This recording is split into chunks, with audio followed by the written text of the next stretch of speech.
My pleasure to welcome the Community Network Services for a presentation. Michael Garrett, Elizabeth Richardson, Dr. Michelle Reed, and Jean M. I'm not sure of the M.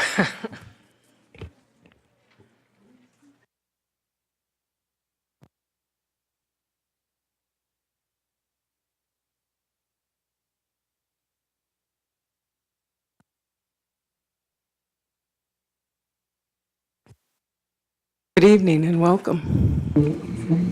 Thank you. Before I get started, how do we change the slide?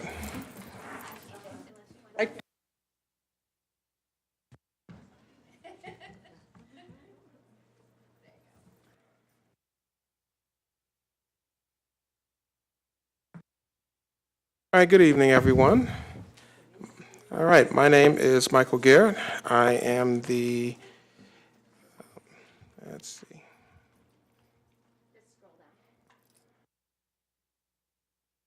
Okay, I'm the president and CEO of CNS Healthcare, so. Do you have to see it in writing in order to? I have to make sure it's me. So now you all have a picture of me for your viewing pleasure, or for people in the audience, darts, whatever you want to, do with it. But it's our pleasure to be here to present to you today and tell you a little bit about our organization. I would like first to recognize a few people in the audience who came along with the team. My board member, Harold Nevels, is in the audience, along with our Chief Information Officer, Ty Nguyen, Darnell Boynton, our Corporate Compliance Officer and General Counsel, and Program Managers David Hambrick, Jenny Shoemaker, and Sharon Watts. So thank you for coming. And welcome. Thank you. All right, now presenting with me today will be three individuals. This is Jean M. to my immediate right, and our Chief Clinical Officer, Elizabeth Richardson. Wow, I'm going to pay for that later. And our Chief Medical Officer, Dr. Michelle Reed. So first, I'd like to tell you a little bit about CNS Healthcare. We recently went through a name change. We were Community Network Services. Now we have shortened that to CNS Healthcare, which we believe better gives people a visual representation of what we do, so you can see what the organization is about just embedded in our name. We've been in business for over 25 years, incorporated as CNS, or Community Network Services, first in 2002. Prior to that, we were part of the St. Joseph Mercy Hospital System.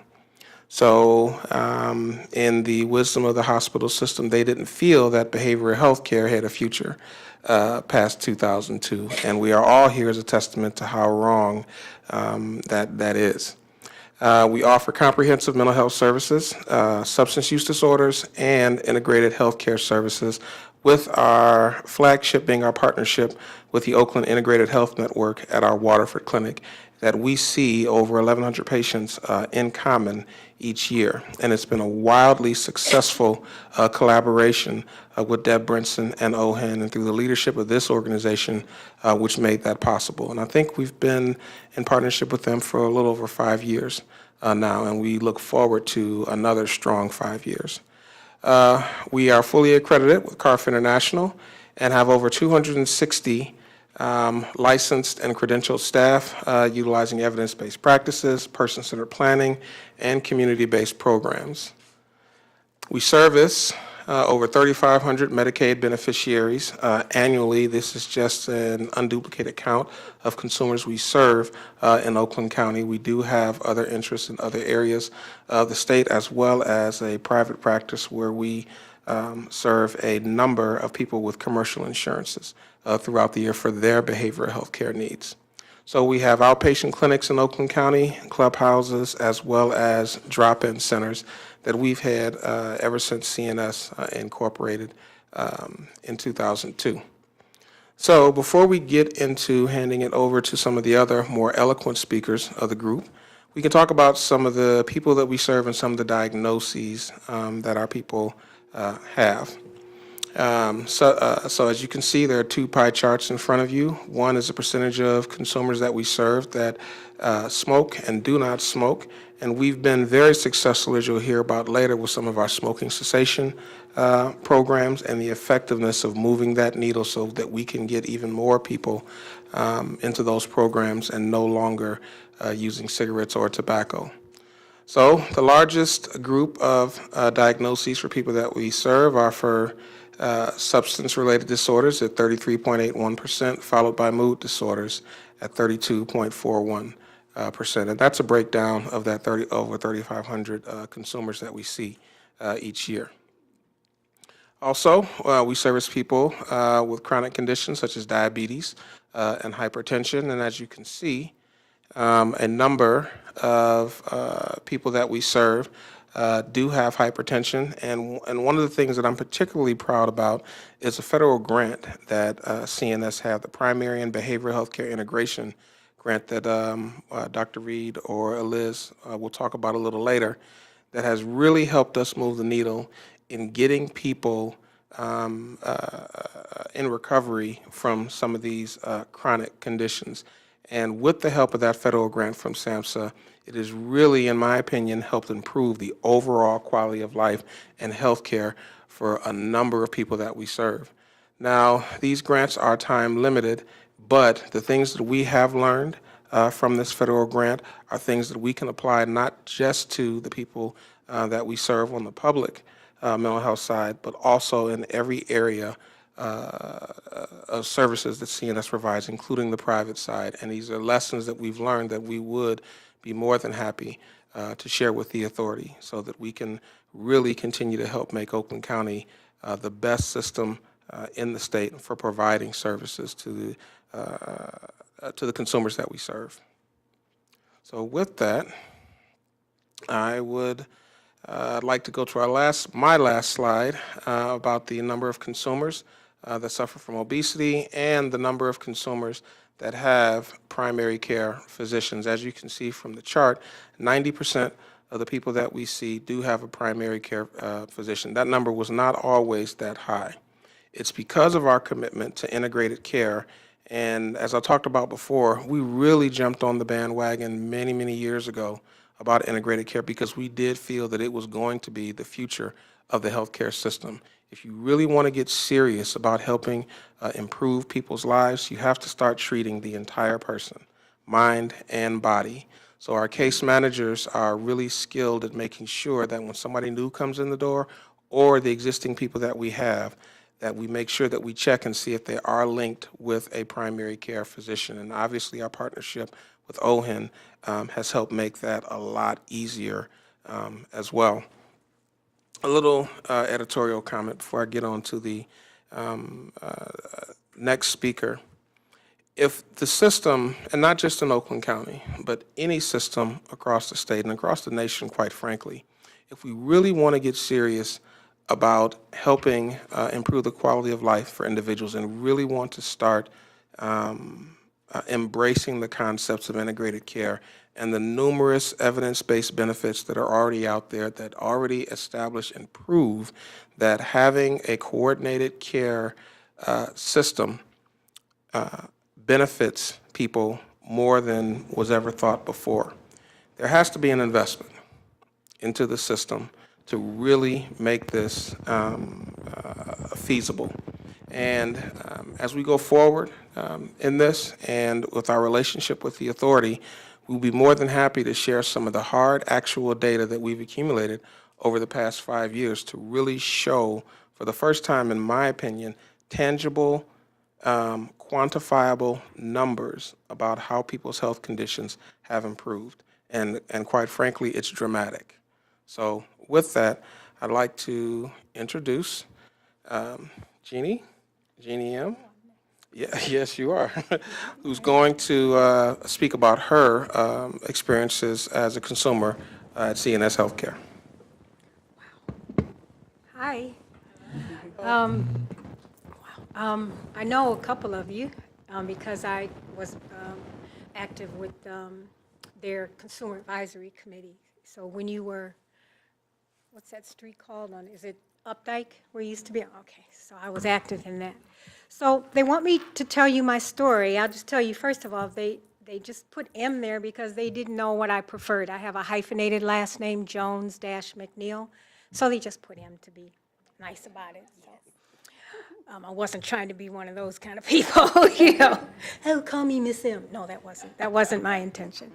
So My story. I've told this story about 3 times, and a lot of people don't believe it because they cannot believe that I'm standing here, because I promised I wasn't going to cry.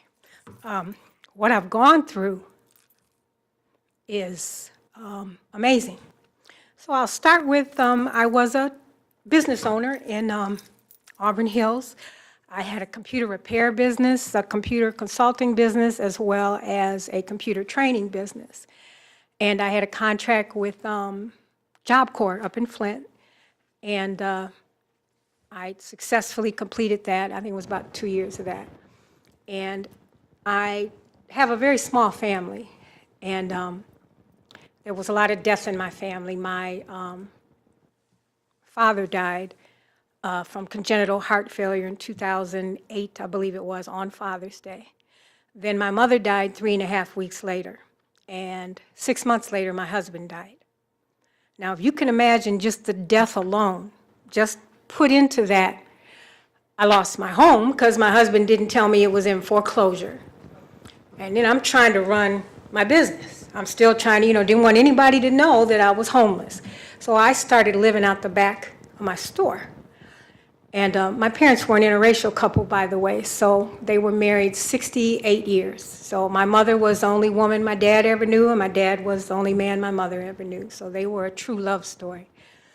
And then when my husband died, and he didn't tell me he was sick, he went from prostate to bone cancer in less than 3 months. So I'm looking around like, okay, where's my support team? And I'm also a brand new Christian at this time, so I'm struggling with my journey, my spiritual journey. And I wasn't raised a Christian. My parents were both atheists, so I became a Christian on my own.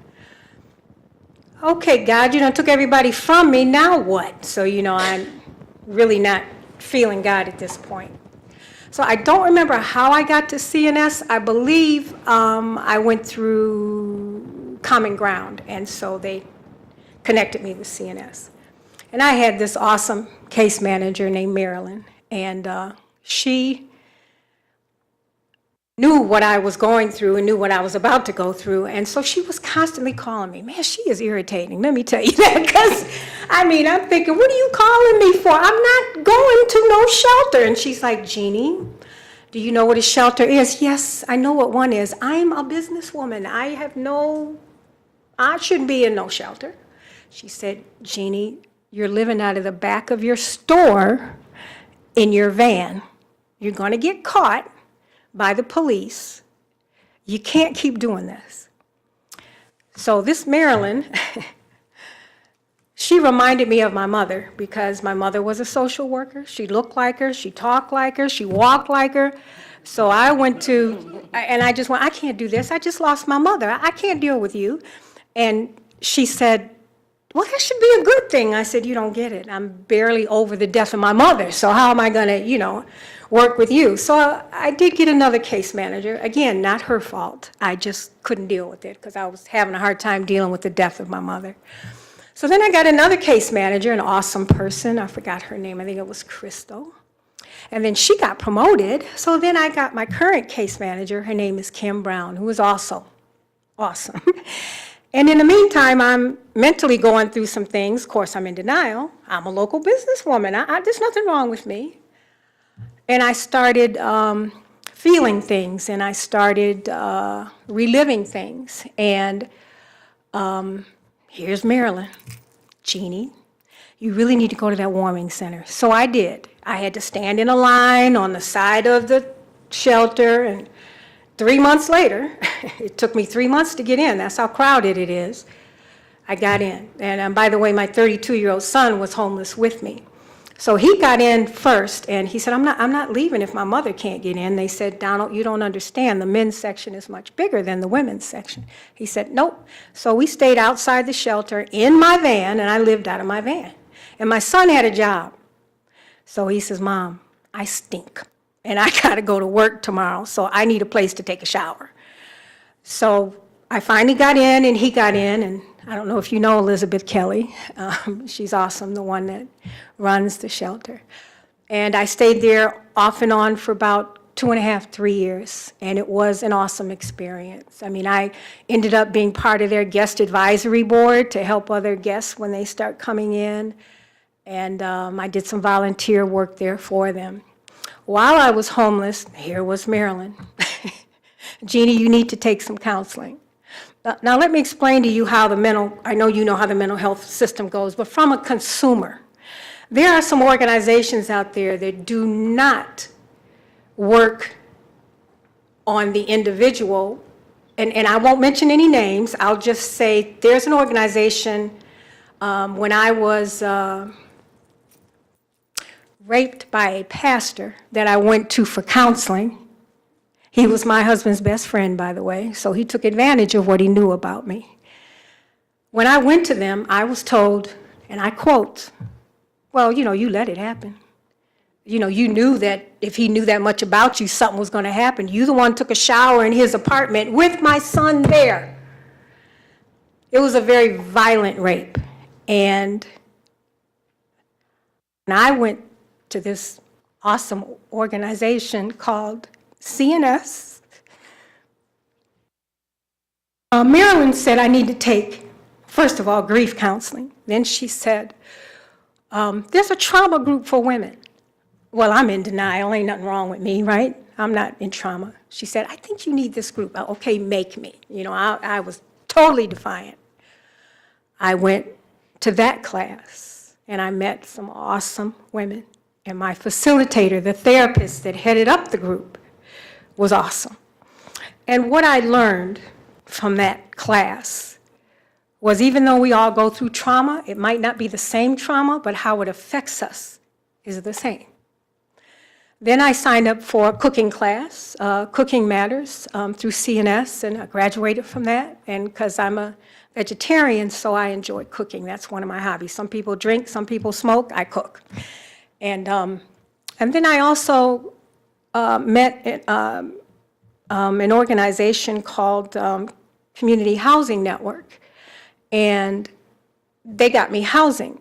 And I went to a consumer meeting, and they pulled me out of that meeting. I figured I done pissed somebody off, done something wrong.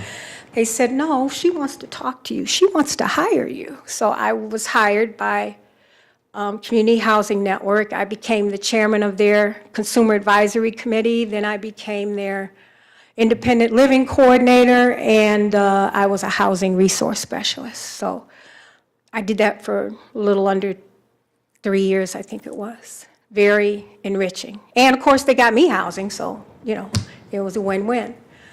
While I'm at CNS, the next class I took was life skills, an awesome class. They teach you how to associate with people, even though you've gone through something, even though you've gone through trauma. Well, apparently I got into it with one of the girls in the group, and I think we need to put you in an anger management group. So I went through an anger management group, went through that. Now I am in a group called DBT, Dialectical Behavioral Therapy. It is awesome. Let me tell you about that group. It's a year-long commitment, but they teach you how to control your emotions. They call it emotion regulation. Okay, that's too fancy of a word for me. So what they're teaching me is when things happen to you, you can handle it without being emotional. And once you've been homeless, it's really hard not to be emotional. Because everywhere I went, if I went into Rite Aid to use the bathroom, don't let me tell them I'm homeless, And what I've learned is everybody is homeless, but not for the same reason. Like me, my family died, everybody died, my whole support team. I didn't do anything wrong. I did not pay my rent. Well, while I'm still trying to hold down this business now, and I'm living on the street. So I hired a girl to come in and help me, and she was my assistant.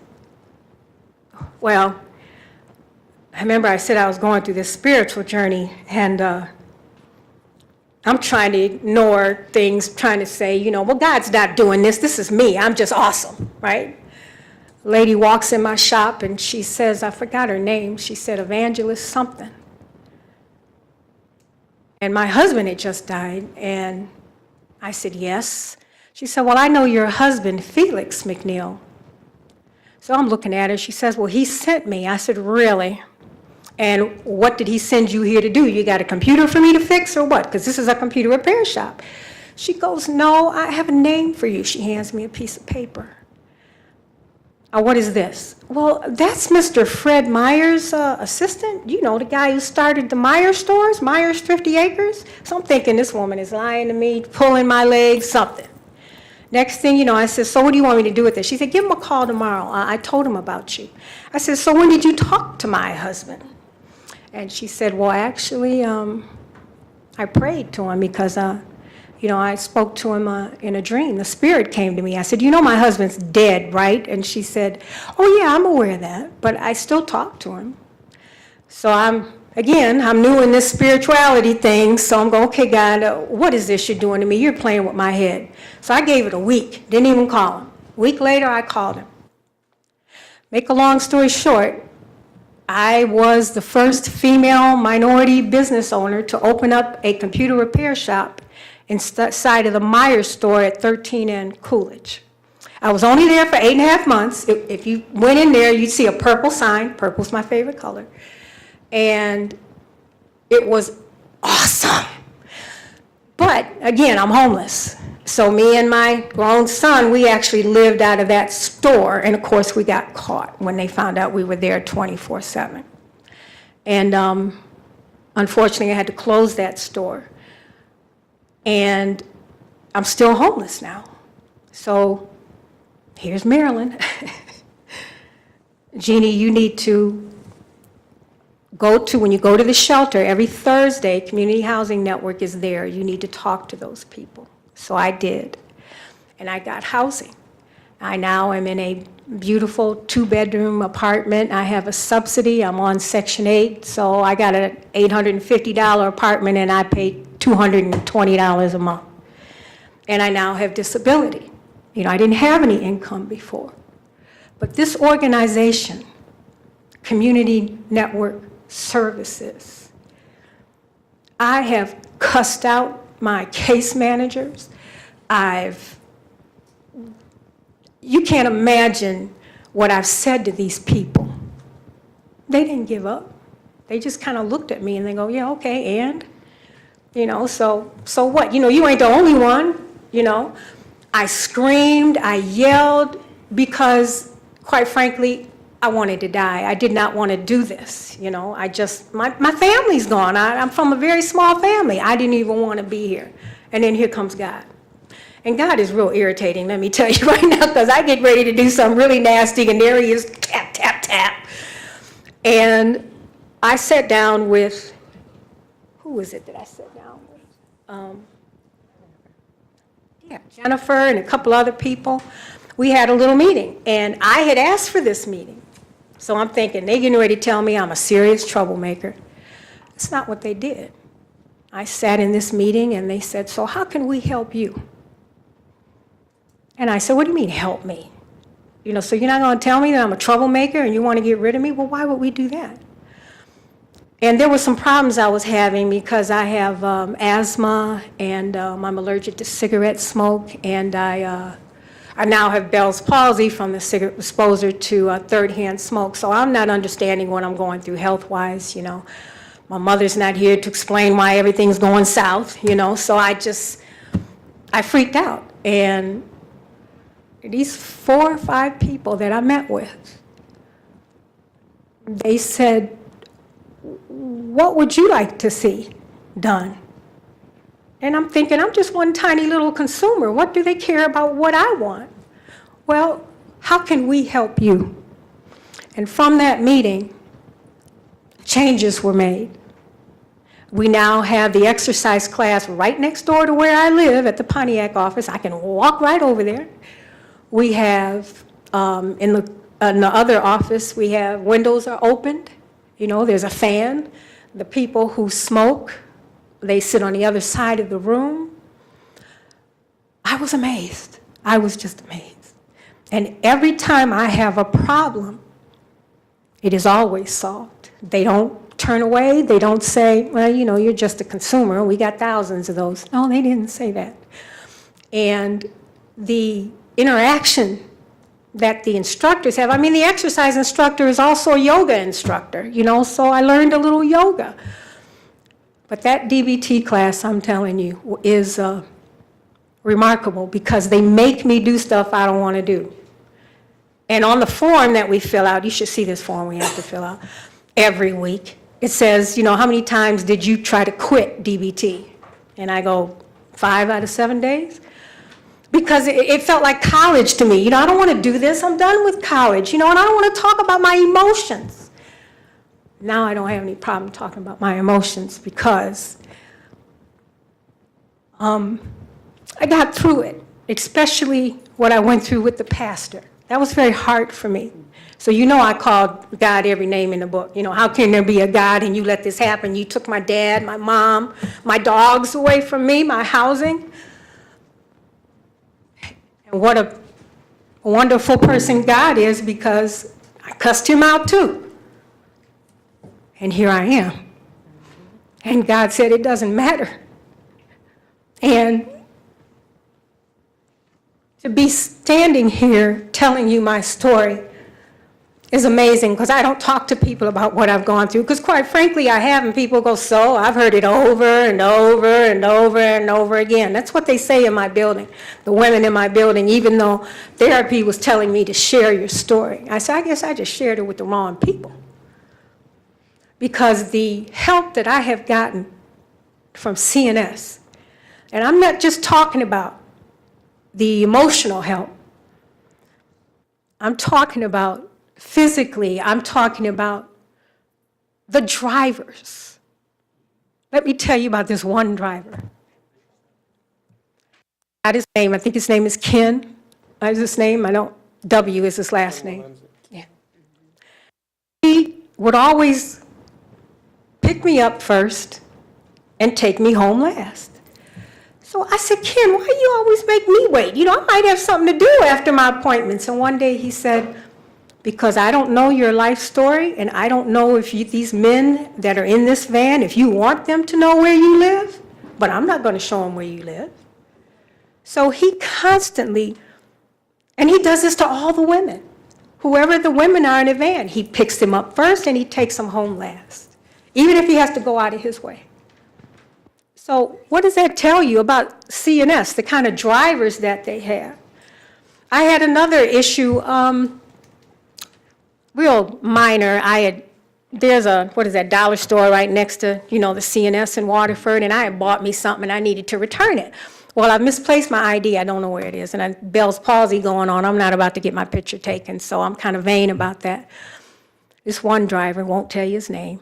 He said, well, what's the problem? I said, I went in there to get a refund, and they won't give me a refund. They said, in order to get a refund on this item, I need my ID. He said, that's all you need is ID? I'm like, yeah. He said, I'll be back.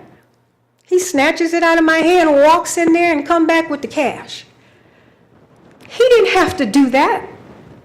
And it wasn't that important to me. I didn't need the cash. I was just frustrated because, you know, I wanted to do it. And I said, why did you do that? Well, it wasn't no big deal. He said, I just walked in there, showed him my ID, and here's your money. So they go out of their way. You know what I'm saying? They don't, it's not just their job. Now, I don't know about the other organizations. I was with a couple of others. Again, I'm not going to mention any names. And they just made me feel very ashamed of what I went through. There was a lot of shame, a lot of fear. And I didn't want to talk to anybody of what I went through, especially when you're raped by a pastor. That's who you're supposed to go to for counseling, right?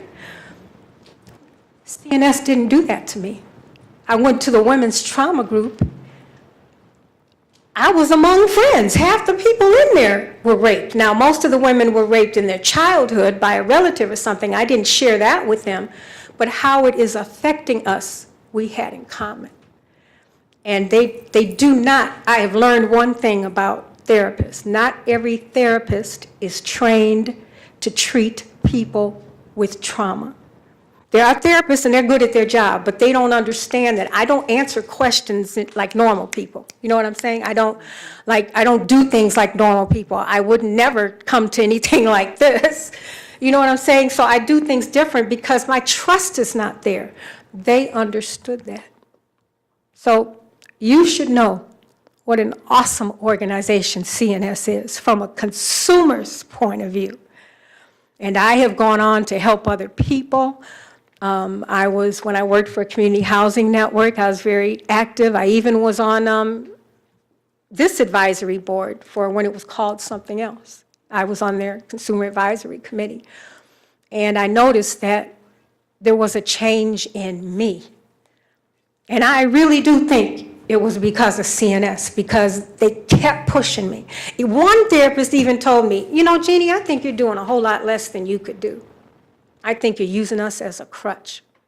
And the old Jeannie would have went off emotionally and said, you know, how dare you say that to me? But I went home and I thought about it, and he was right. And now I know what he meant. You know, he's not used to dealing with women with trauma, but I understood what he meant.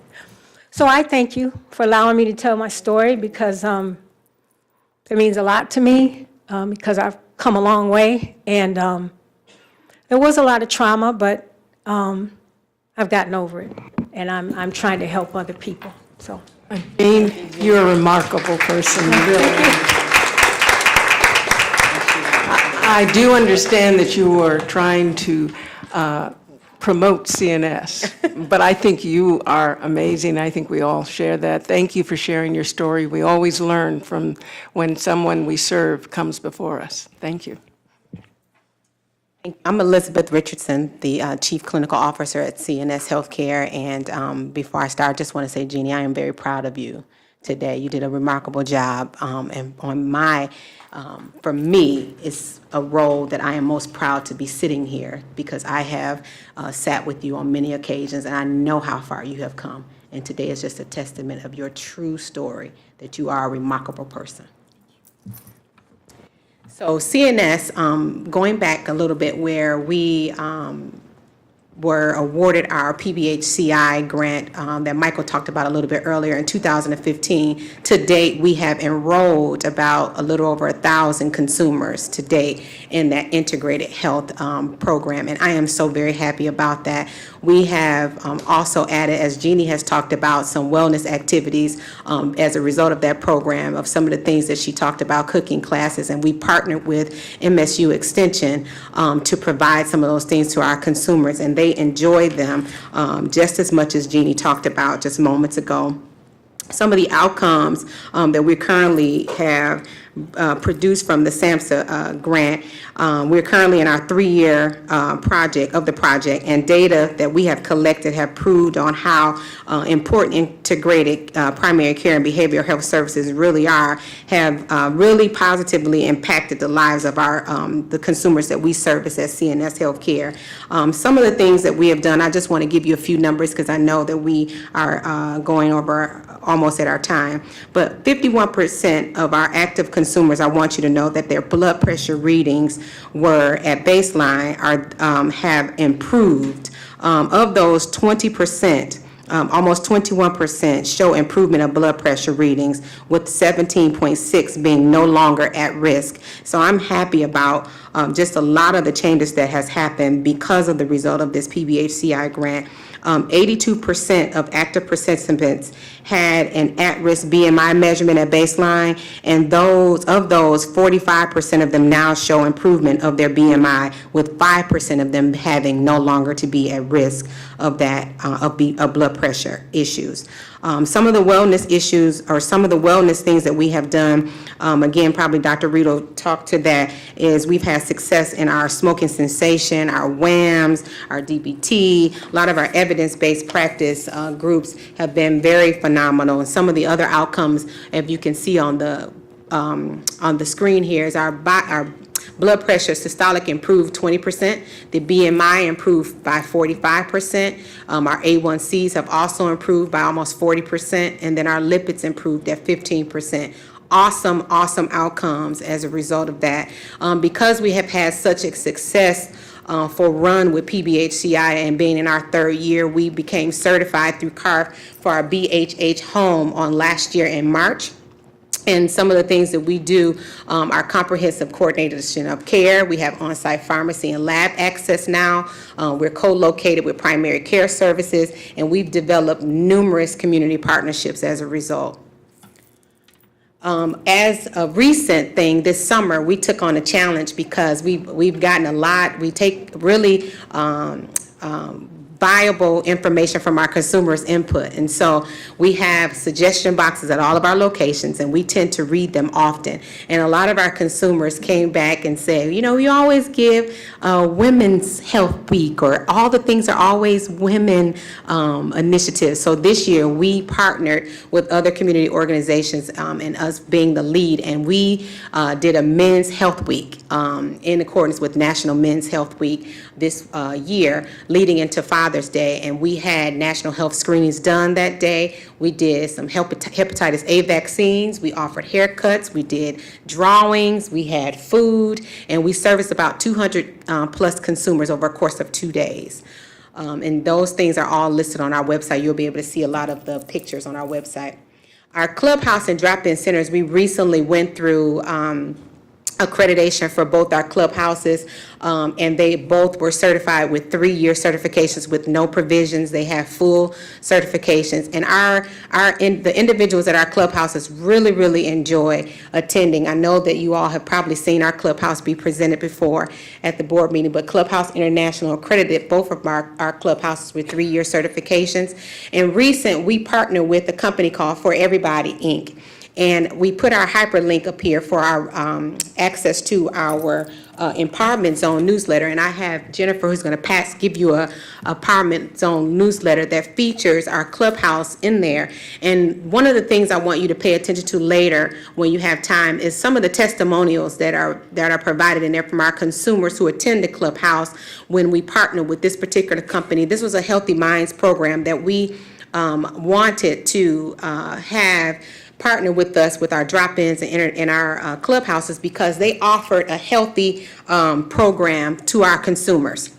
And some of the testimonials talk to how they have been given nutritional information and exercise information. And one of the gentlemen that has been really consistent with the program, they come twice a week to all of the locations, has lost over 87 pounds. And his testament is in the newsletter. He talks about how effective the program has been. And so this year we decided to bring them on again for another year. And they go to all of our locations now twice a week, teaching our consumers about nutritional information, in addition to helping them understand how to read the back of packages and how to actually grocery shop and do quick meals at home with the medications, physical and mental, that they have to take on a daily basis, and it has proven to be such a success in less than almost a year. So enjoy that newsletter and see just some of the testimonials from that program that we have adopted.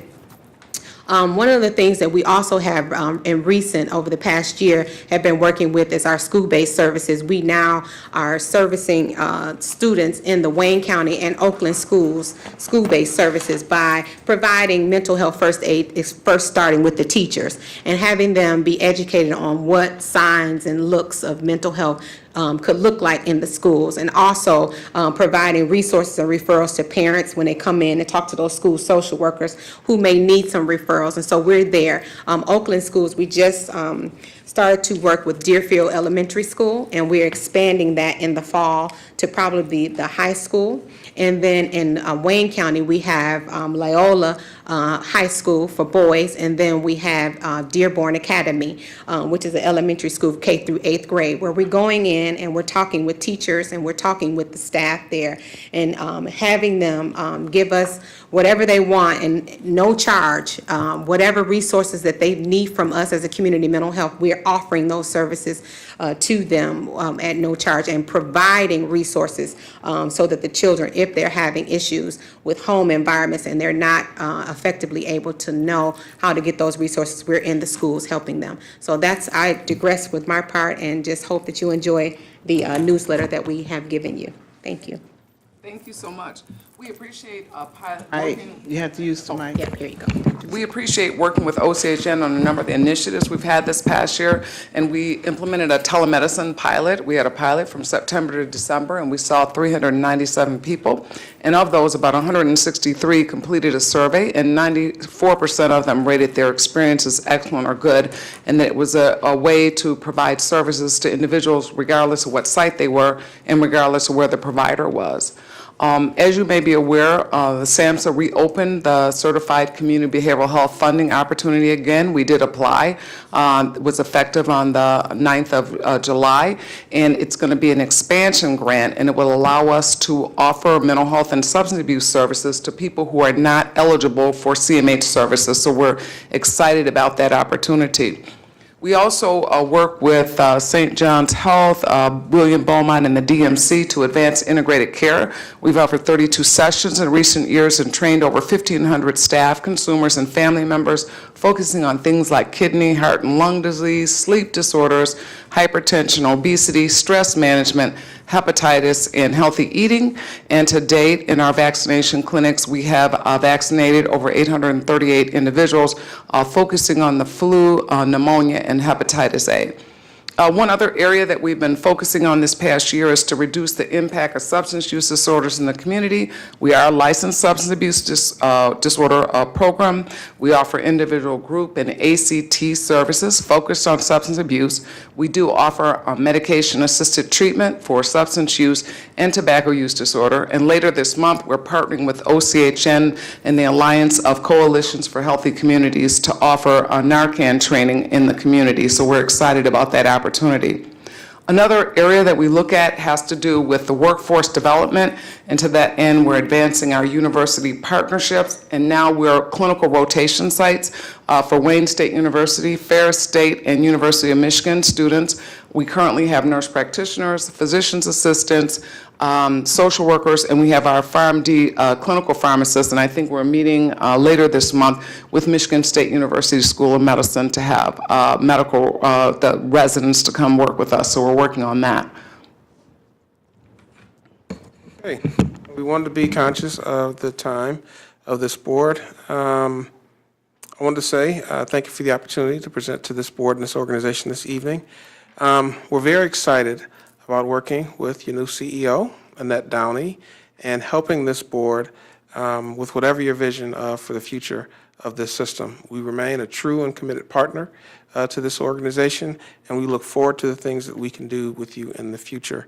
There are many challenges on the horizon, both inside this county and outside, and it's my hope that the system can really go back to doing some of the things that really made the organization and this system strong, and that is an equal partnership between consumers, providers, and the authority. Because making this system as strong as we possibly can is our best defense against whatever is going to come in the horizon. And we do have, and we are far stronger together than we are apart. So at this point, that concludes our presentation, and I'll open it up to any questions. Well, first of all, thank you very much. It was an excellent presentation. We appreciate your coming. Are there questions or comments? Mr. Landsman.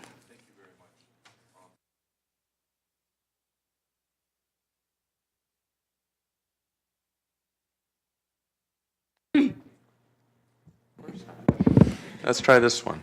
Thank you very much, you guys. All four of you did an excellent job in the presentation. It raised a couple of questions for me that I got very curious about. Liz, you were talking about the comorbidities of high blood pressure, HBP, and diabetes, and I wondered, what do you attribute to the improvement in the A1Cs? 40% is amazing, just in regular health care. To see it happen in our populations, that's off the charts, if you will. So for PBHCI, we have a tracking system with SAMHSA, and we have a lot of opportunities where we do reporting with SAMHSA accurately on a quarterly basis. And I contribute the success of this with coordination of care, with successful case management services, our BHH home service case manager, and our team of nurses that we have at CNS that coordinate those vitals and those second levels of labs and things appropriately, to always ensuring that our consumers, when they come in the door, they are seen by the nurse if they need to ensure that their labs and everything is coordinated appropriately with their PCP. And then I contribute a lot of that to Dr. Reed as well, who can help tell you. This is what we do all the time. Help tell you some more information, but she is a huge part of that success. I think one of the main things we did was to get the nurses certified as diabetic educators. And it took us to go throughout the whole organization with the Integrated Care Learning Series. We partner with Providence Hospital. So we came in and we have numerous sessions training the entire staff about diabetes. And actually the consumers come to the meeting, so they would hear from the diabetic educator at Providence Hospital about how you manage diabetes. Exercise, I think, was a huge part of it, but the biggest part was even getting people diagnosed. So the one thing that the PBHCI grant allowed us to do was to purchase point-of-service testing. So we don't have to wait for people to go to the lab. Our own staff can actually do the hemoglobin A1C testing right there, so we're getting our results instantly. So I think that was a huge part of the success of the program. The second question I have for you is actually to Dr. Reed. So some of the board and others know that I get geeked over technology and sometimes about telehealth, telemedicine. So you went through that slide really quickly, and I was curious to know, what counseling services were you doing telehealth?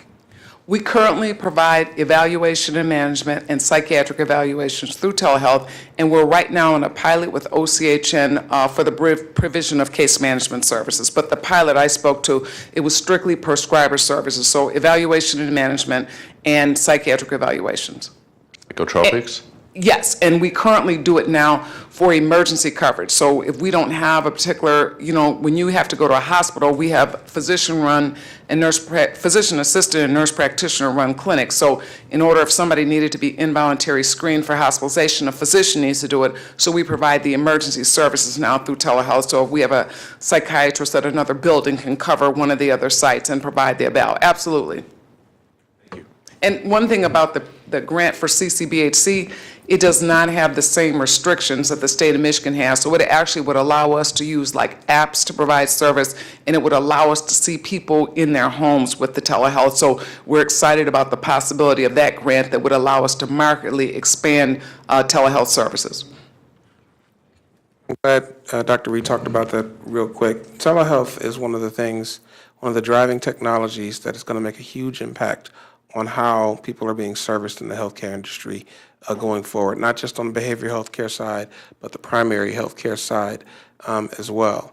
And if at some point the industry nationwide can really get behind removing some of the barriers that are out there for providing telehealth, the efficiencies and the effectiveness of the services that we provide will actually grow exponentially, because there are a number of things that we have the technological capability to do right now, today, that because of various insurance company rules and regulations and some of the rules that haven't quite been vetted out with telehealth, that are really preventing us from taking that next step and really elevating the level of care that we can provide to consumers and patients. Well, thank you. Are there additional comments or questions? Well, it's been a wonderful presentation. Our thanks to you all very much.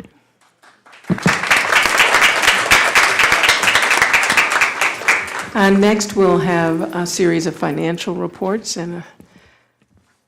from Anya and then Steve. Good evening, Anya. Evening. Unfortunately, Steve wasn't able to make it tonight, so you just get me. I believe financials are what are first on my list. Yeah. Oh, good. I don't actually have the agenda in front of me. So you have May financials in front of you. So looking at the comparative statement of net assets, the two cash accounts net roughly to about $7 million. So if you recall when we discussed reading the statement of net position, Those are both cash accounts, one being specific to SUD revenue, the other being general revenue. So they are both cash accounts. So there is a net of those of about $7 million. What you will see is in June, that's going to continue to look low like that, and that's why you've heard us struggling a little bit with the investments. But because of the money we will be receiving starting in July, you should start to see that creep back up. So we'll start to see a little relief from a cash perspective fairly soon from that supplemental budget that I'll actually talk about in a couple of minutes. Moving down from cash, you can see that our total net assets sits at $83.7 million, down slightly from the prior month. Again, we do have a deficit budget, so that is expected that we will continue to see that through the remainder of the fiscal year. Moving down to liabilities, there's nothing in particular out of the expected there. You will see liabilities did go down slightly for the month, and subtotal net position did go down accordingly, again, because we do have a deficit budget for this fiscal year. Does anyone have any questions before I move on to revenue?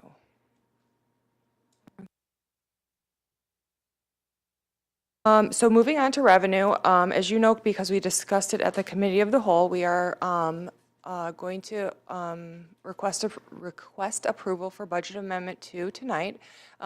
So a lot of the variances you see still on this May statement are related to the revenue variances that we've been seeing for most of the fiscal year. Medicaid specialty revenue is under budget. That's consistent with what it's been. It's the DAB population continuing to drop. And also Healthy Michigan revenue has continued to be over what we expected. So all of those things we're going to adjust in Budget Amendment 2, in addition to the supplemental budget, we'll add revenue for that as well. Moving down from there, in other revenue, OBRA reimbursement is typically just a timing issue. That's why you see that one being slightly under budget. That one, they bill on usually a quarterly basis. It's a smaller program, so we don't bill it consistently every month. It's billed more like quarterly and then reimbursed in a similar fashion. What you can see is SUD other. So that's one of those that we get about 2 payments every fiscal year. One in May, and I believe the other one typically comes in January. So we did receive the May payment, and that's why you see it's at almost $6 million for this particular month, which is significantly over budget because obviously we budget on a 1/12 basis. Anyone have any questions on revenue before I move on?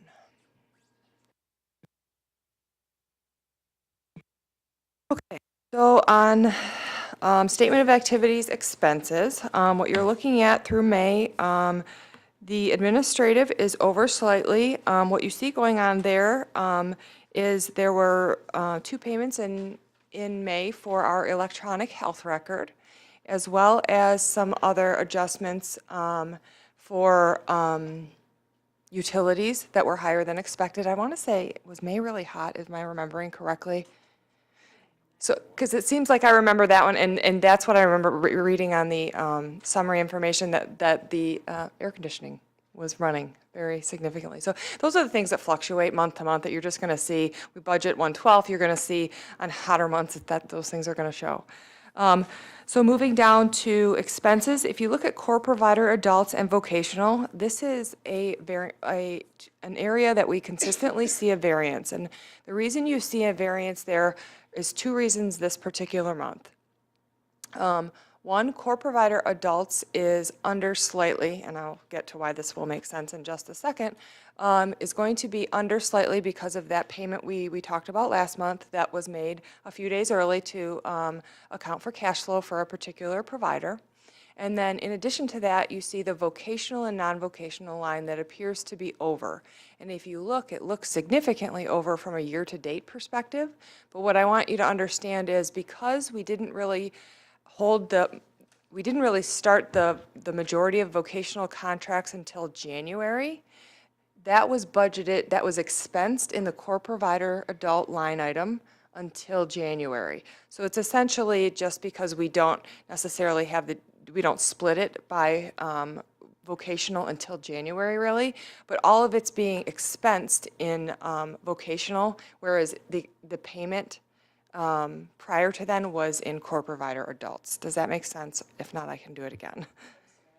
Okay, so if you recall, when we brought on the vocational contracts, the majority of them were not brought on until January because we had some data transition things that had to take place, so we couldn't really start those until January.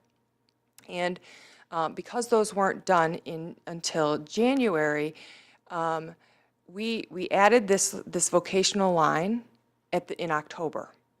So all of the expenses that started showing up with the vocational providers started in January as opposed to October. Does that help? Because that's where it sat before. So prior to January, all of those expenses would have been in core provider adults because that would have been where all of those service expenses would have hit. So it's a matter of the split between the two that's causing the issue. You won't see that going forward in fiscal years. It's because we didn't do it on a fiscal year is the reason it looks a little funny. In total, we're actually doing just fine from a budget perspective on both of those lines. Moving down slightly, core provider kids is up slightly. That has to do with not only an increase in the children's waiver program. We talked about that a little bit last month, where the children's waiver program has increased their rates after about 10 years. So that becomes an increase to revenue and an increase to expense. But you won't see the increase to revenue until we do budget amendment number 2. But you do see the increase to expense. So that'll all flush out when we get to budget amendment number 2, and we'll go through that in just a minute. Moving down to purchase service other, that one again is one of those timing ones where we don't have consistency and it doesn't hit on a 1/12 basis, and so we see fluctuation in those depending on what month and what's hitting in those months. So you can see fiscal year to date we're less than 1% variance from this current budget. So once we do budget amendment number 2, we'll be even closer to budget. Does anyone have any questions on expenses before I move on? I don't see any, so. So now I'm going to move on to budget amendment number 2. So as we discussed, the primary reason, well, typically we do 2 budget amendments every fiscal year, sometimes 3, just depending on what happens. So at this point, my hope is that this is the last one. But the primary driver for this one, at least at this point in time, was really about the supplemental budget adjustment that we got from the department.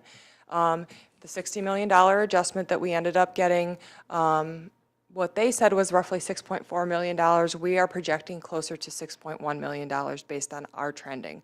So their trending doesn't necessarily take into account the continued DAB drop. Ours does. So we incorporate those things in our revenue projections every month. So that's why you'll see our numbers differ from theirs just a little bit. As I mentioned before, we are seeing an increase in the children's waiver revenue rates, but because that one is an increase in revenue and an increase in expense of equal amounts. So it essentially ends up being a wash. You see it on both sides. So then the other adjustment you see in Budget Amendment 2 is the death adjustment that we talked about at the Committee of the Whole. So that was an unexpected adjustment that we had in May that we weren't expecting at all. It was the collective from mid-fiscal year 16 through mid-fiscal year 18 of them recouping payments for persons that had died that they actually paid us for. Kind of not a pleasant topic, but unfortunately it hit us as a surprise, and my understanding is that this should not occur again to that amount. They're supposed to do it every month. And so that is the expectation. We actually didn't realize they weren't doing it because typically it's a few here and there. It's not anything material because they do it every month. Unfortunately, they weren't doing it for 2 years. So those are the adjustments to revenue. And then the adjustments to expenses are to add the roughly $214,000 to the housing services line, which is the housing software that we have been working with Community Housing Network to develop in preparation for taking on the specialized residential contracts. So that is actually a partial year adjustment in us working with them to develop that software and get that in place so that people receiving services will be able to have a better opportunity to look at homes and look at places to live and eventually potentially pick roommates and things like that.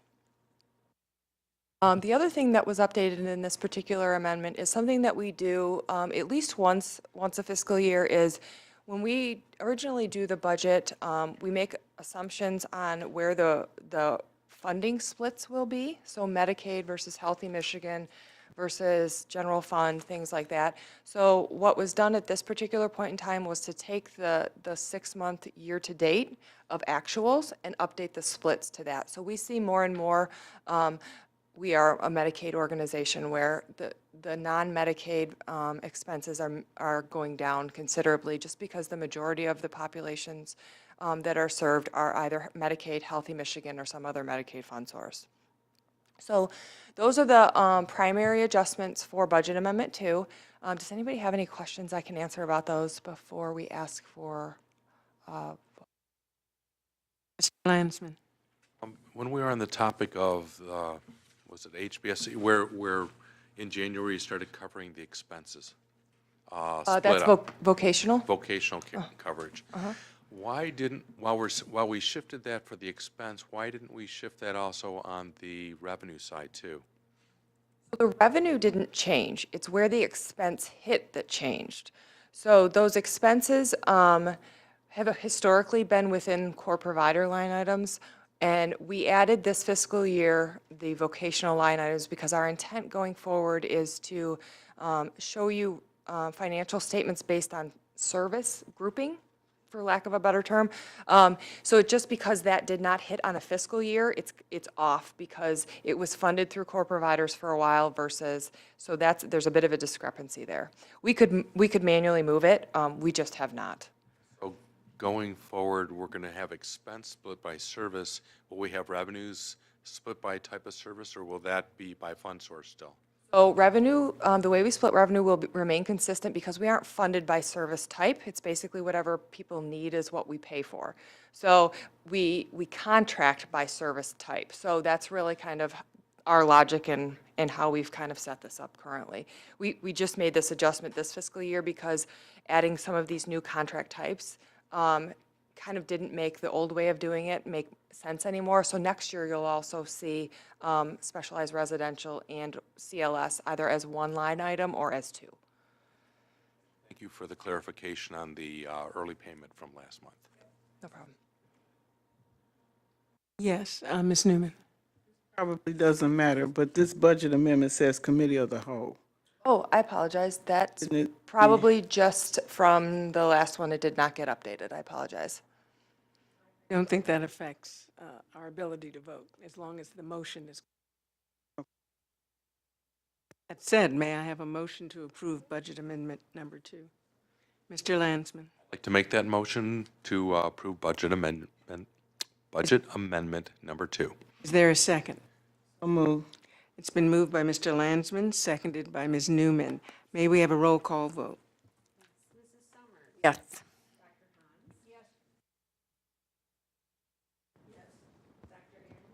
Yes. Yes.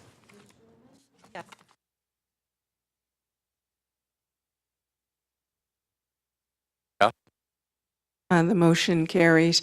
I understand you have another. It was a bit of a surprise. Well, give us a moment to pass it out. Okay, sorry. Okay. There's apparently a Budget Amendment Number 3, is that It's correct? for the PIHP contract. I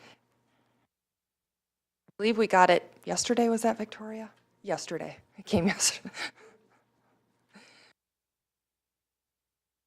Gave you plenty of time, didn't No. they?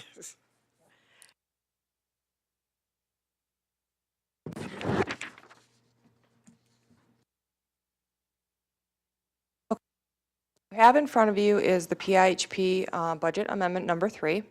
And so we got this yesterday. And what this is doing is updating the certification rates that were due to the supplemental budget adjustment that the legislature approved. So that is the only thing changing in this budget amendment. So we got this yesterday, and because the payments should start in July, it behooves us to make sure we get this back to them in a timely fashion. So our July payment actually includes the extra money. I'm not sure that they would or wouldn't do it. I don't want to risk that, quite honestly. So that is the only thing this includes. There was no other changes. Certainly, we can provide you the detail. It has the rate certification letters in it because those now are a part of the contract, and then just talks about that in this. So that is the only thing changing in this budget amendment. Other questions or comments? Mr. Landsman. So this is the amendment that covers the 6.1 or $6.4 million change. Correct. Okay. Are there any questions or comments? Is there a motion to approve Budget Amendment Number 3? Seconded. Moved by Ms. Kucharek, seconded by Mr. Landsman. May we have a roll call vote? Yes. Yes. Yes. Yes. The motion carries, and thank you very much. Oh, hold on Comment one before second. you go. I wanted to share with the group, the board was able to read the nicest note from Dr. Taub, thanking you and your team for going after this money and correcting the wrong of the state. I just wanted to echo that he said that wonderful words to you, and I just want everyone to know the kind words he said. Very much. It was very much a team effort, so everybody helped. Thank you, Anya. Next, we have Office 365 purchase, Diana Bunshu. Anya, are you coming back?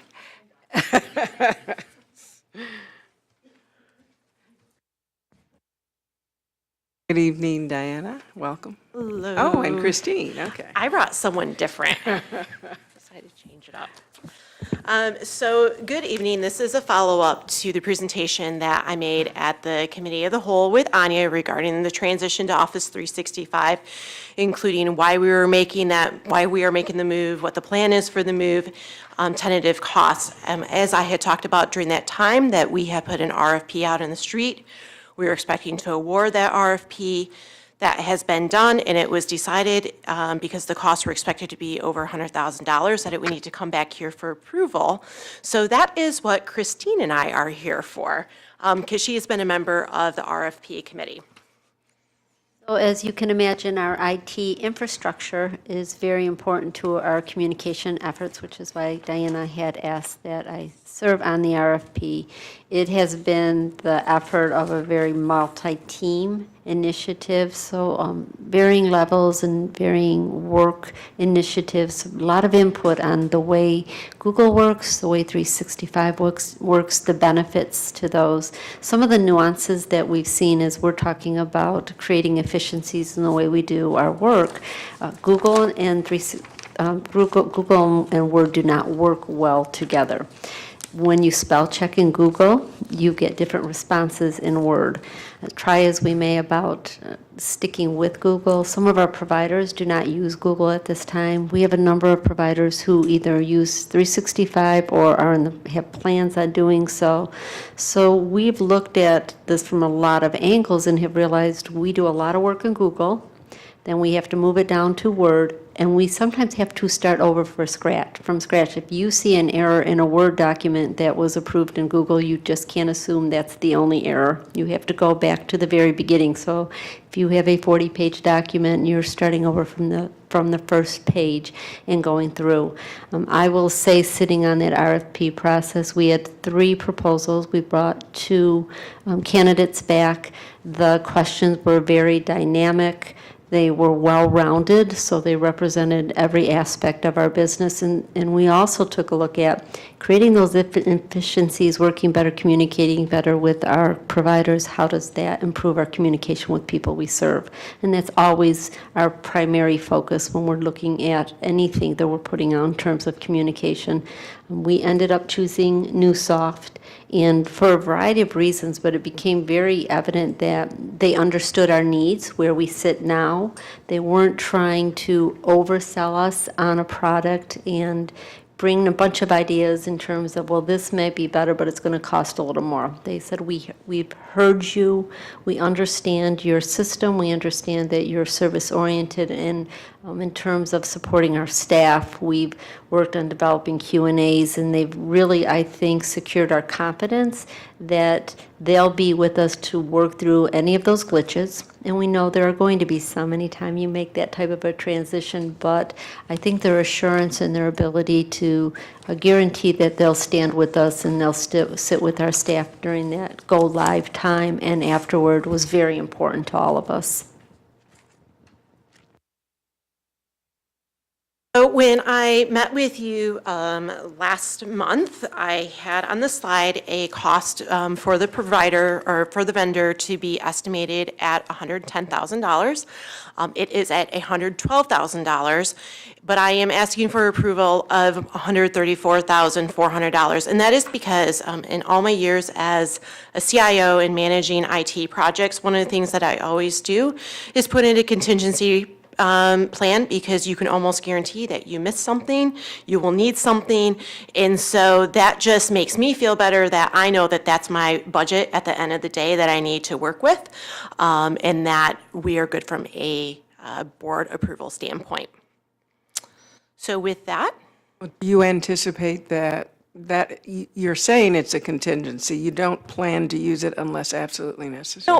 No, so I'm comfortable based on, this is my third Office 365 project that I have been a part of.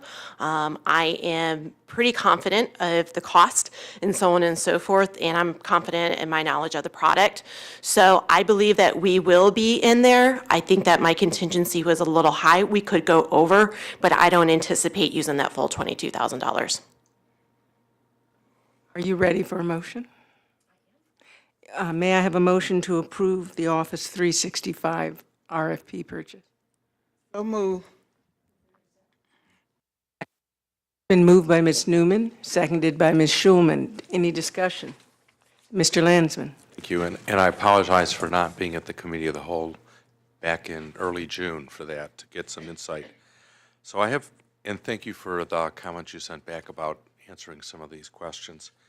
So one of the questions I wondered is, even though we're separate from the county, would we have been able to tie off of their enterprise and get a lower cost by any chance? We are actually using My Deal, which is a state cooperative agreement. So we are getting their buying power. That's good. And the other question is, because I was looking at the different list of things, I didn't know if we were getting SharePoint for content management or getting the Teams tool for collaborative communications as part of it.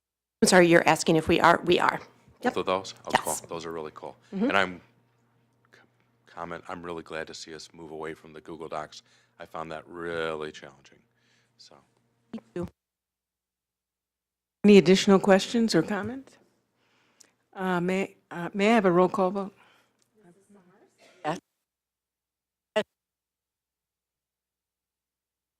Yes. Yes.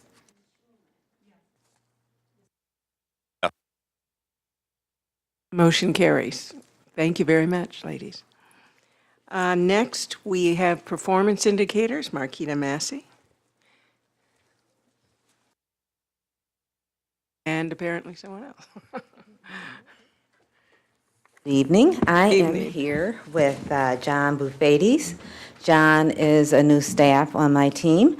He's been with us a little less than a couple of months at this point. John, one of his primary responsibilities is to provide the data needed to compile the state performance indicators. Our last presentation to you on the performance indicators was in January, and at that time, I gave you an update on the quarter 4 data. So tonight, we're going to be speaking to you with an update on the performance indicators for quarters 1 and 2 of FY18. So the performance indicators, the system has been in place with the state for many, many years, at least 20 years. that I can recall. And it measures the domains that are listed up there, access, efficiency, and outcomes. It's the product that the state produces so that there can be a way to gauge performance for all the PIHPs statewide. And the next few slides, I am going to let John speak about the compilation of the data for the last 2 quarters. Hello, everyone. So this slide here, this shows the unduplicated count of the people that we serve, and it is broken down by the 4 populations. So there's nothing very remarkable about this. It looks pretty steady. I think it's about 17,000 for the quarter 2, which is the quarter that ended on 3/31/18. So the next slide, this shows the people that we serve, Medicaid compared to non-Medicaid. There's a slide after this that is a little bit better with showing the detail. But as you can see, if you want to show the next slide is actually a lot better. So this is broken down by population. So this is the Medicaid by population per quarter. So as you can see, the children and adults with DD is pretty steady at the top there, the yellow and the green. There is a slight drop in the adults with MI as far as the Medicaid percentage. We attribute that we have a lot of new people in our system. And I've double checked some of the people, and they do currently have Medicaid, but at the time this report was run, and when they were new to the system, they didn't have it then. So Before you move on to the next slide, I just want to add a little comment to this. On an annual basis, we report that we serve about 27,000 persons. So that takes into account anyone that's touched our system throughout the whole year, whether they just had a contact with Common Ground, if they've been contacted and had services while in the jail. That count that's done annually would, as I mentioned, includes everybody that we serve during the year. On a quarterly basis, not everyone that we serve may actually touch the system. We do have individuals that may not be fully engaging in services, and when that happens, a person isn't immediately closed out of the system, but they would not show as being served. There wouldn't be an encounter for them for that specific quarter. A person can have up to 6 weeks before they would actually be formally closed in the system. During that time period, core provider staff are reaching out to individuals, doing outreach. So a case isn't actually closed for several weeks after a person does not show for an appointment. So if a person isn't necessarily engaging fully in services, we don't automatically discontinue services. There is an expectation that outreach happen, and this is all outlined in one of our utilization management protocols. So in that case, a person wouldn't reflect being served in the quarter, but they would be included in the year-end count. So the next couple slides are going to be the key performance indicators, and I'll walk you through each one. This one is our number 2. This is basically a performance measure that measures a person's first request, and has to be within 14 days they need to receive a face-to-face assessment. So as you can see, for the last several quarters, we have been compliant. The compliance standard is 95% for that, and we have been hitting that. So the next performance indicator is assessment to first ongoing service. Now, this is when they receive that face-to-face assessment, they need to start their service within 14 days of that. So as you can see for that as well, that's also a 95% compliance standard. We have been hitting that as well. So This is the performance indicator measure that looks at the timeliness for inpatient screening. And what it measures is that it measures the time that a person first arrives at Common Ground to the time that a decision is made whether or not to hospitalize an individual. That has to be done within 180 minutes. So for the past 2 quarters, we've had we have not met the standard there. There are a couple of reasons for that, and we're exploring all the factors that contribute to that. One of the factors is that we've noticed that there is an increase in volume in persons that are appearing at Common Ground for services. There's been an uptick over the past several quarters. For example, in quarter one of 17, the number of individuals that had an emergency assessment for the quarter was 895. The next quarter, 918. Quarter three, 1061. And in quarter two, the most recent quarter of 18, there were 1,213 individuals that had an emergency assessment. As you know, Common Ground also had, not everybody that comes into Common Ground is hospitalized. We have many diversion from hospitalizations that individuals may be appropriate for. A person could be referred to the sober support unit, they could be referred to OCHN, they could be referred to 23-hour hold. So those individuals are not necessarily receiving an emergency assessment at that time, so they are not being considered and counted in the denominator for this indicator, which is actually Common Ground not taking credit for all the individuals that they actually do come in, that actually do come into the door, because staff at Common Ground are still having to provide resources and services to those individuals. However, it's not included in this performance indicator. So what we are doing right now is looking at the logic behind how this indicator is compiled to ensure that we are including all the services that could qualify for meeting the intent of this indicator. We also had a question that was forwarded to us regarding the use of telemedicine at Common Ground.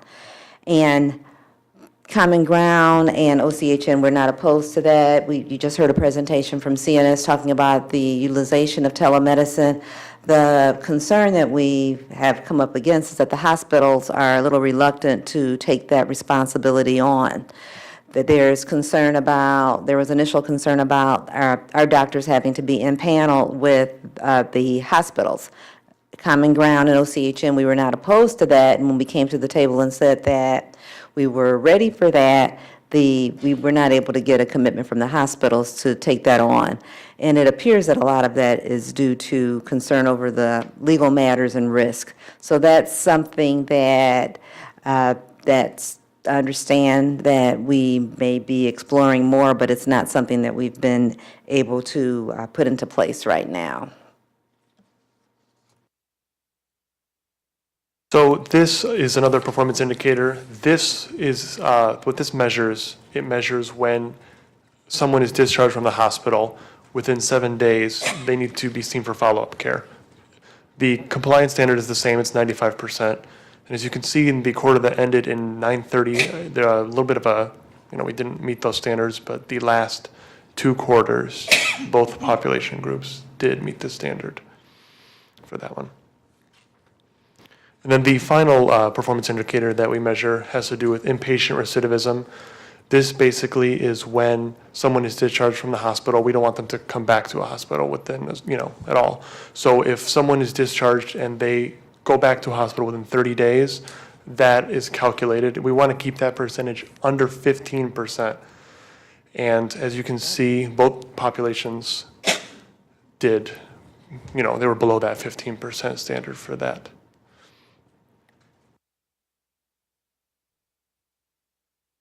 This last slide basically summarizes the actions that we take when performance does not meet standards.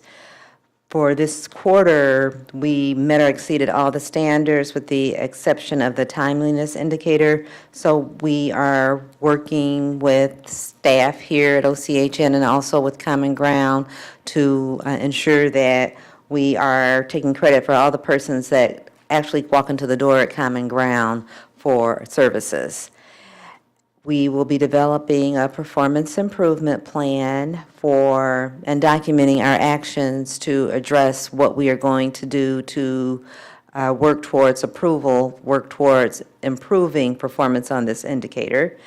That will happen with the service network team and also with my team. We will work with Common Ground and internally to ensure that performance is improving in regards to this measure.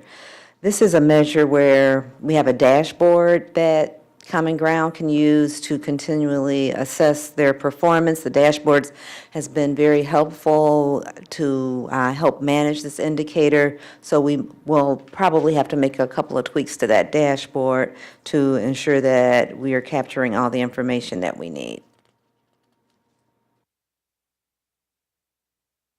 Now we are at the point of questions. Mr. Landsman. Akita and John, thank you very much. Excellent presentation. So I have three questions, or two questions and one comment. So I did ask, or not really ask, recognize that recidivism usually has its challenge with the children's population. So I saw that uptick. So I know there's not a whole lot we can do, small population.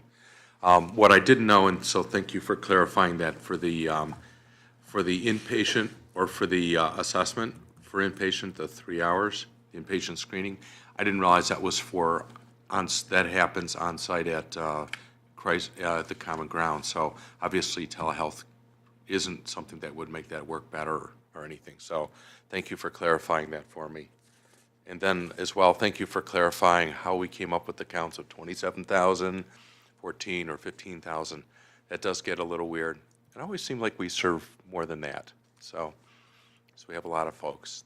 Yeah, throughout the year, many people touch our doors, but as I said, on a month-to-month basis, we're not going to see 27,000 people being served. But at the end of the year, that total would tally up to that. Additional questions or comments? Well, you do not have an item for approval, so thank you so much for your presentation. Thank you. Okay. Next, we have the Service Network Team update. Matt Owens.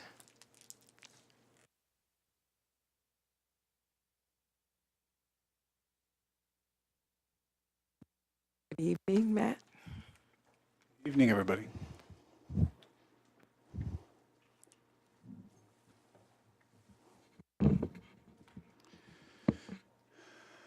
Okay, I have here, I'm Matt Owens, Chief Network Officer here with Oakland Community Health Network. Thanks for having us here. We also have, I'll let my two teammates introduce themselves and their role. Hi, good evening. My name is Adam Hamilton. I manage the Service Network team. And I'm Dina Martelli, Service Network Analyst.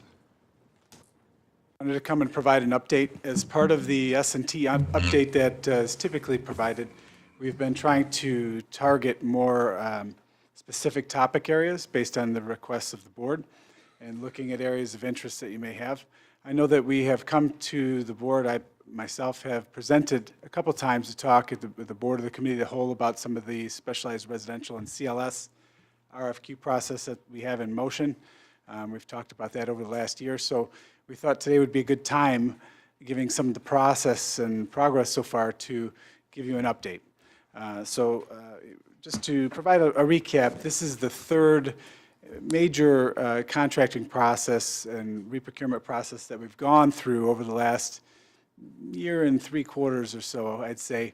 First one starting with the Applied Behavioral Analysis, ABA Autism Services, where we had direct contracted with those ABA providers, Applied Behavioral Analysis providers. Second, with the vocational and non-vocational skill building providers, supported employment providers.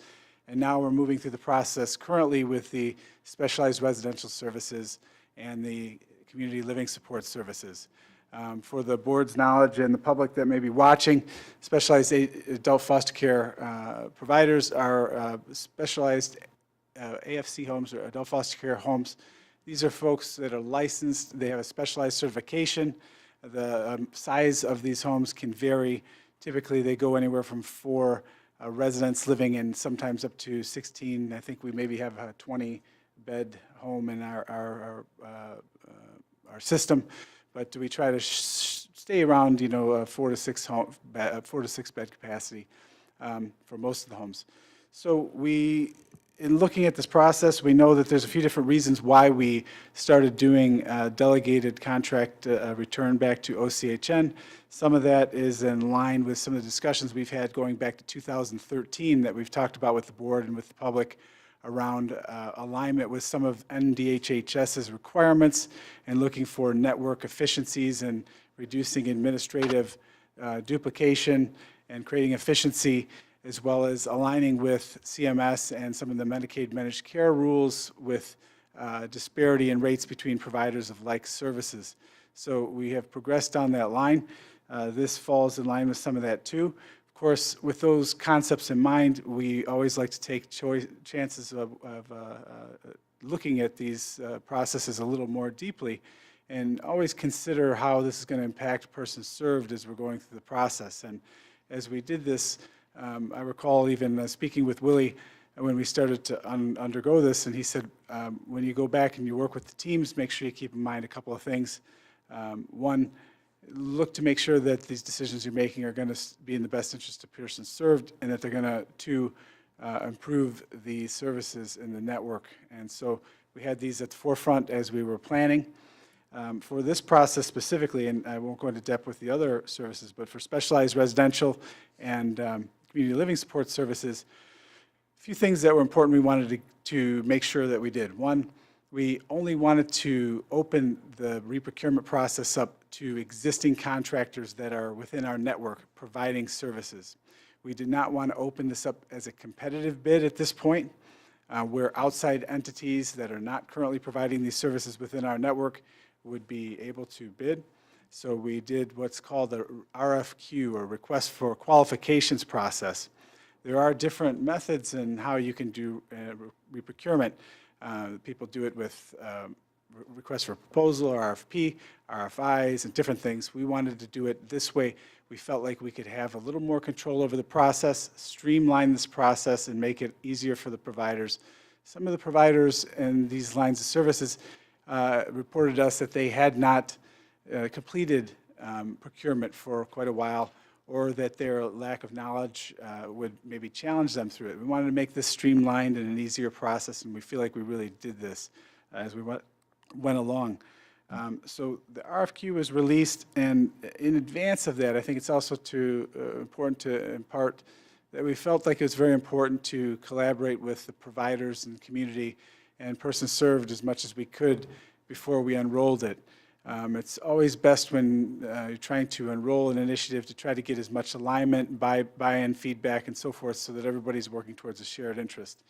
That said, we understand that some of these changes have different impacts, some of which cause concern for some of the providers, so we wanted to try to allay those concerns and provide planning so that moving into it, we could have those folks, network providers, direct service providers, core providers, persons served, and families, provide feedback, feel like they're part of that process as much as they can, so that they feel like they're part of that. We had meetings with core providers to discuss potential impact and get feedback. We had meetings with direct service providers. We had meetings at community forums. We had meetings with some of the CAC and a couple other person-served groups, and took that back as we were unrolling our planning.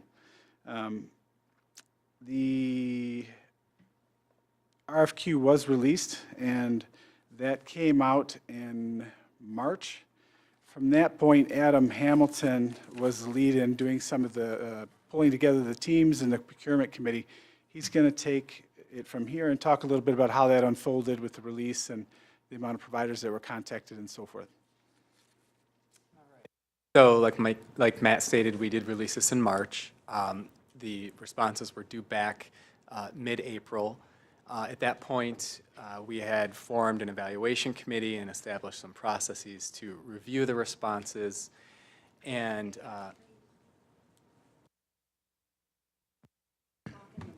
sure.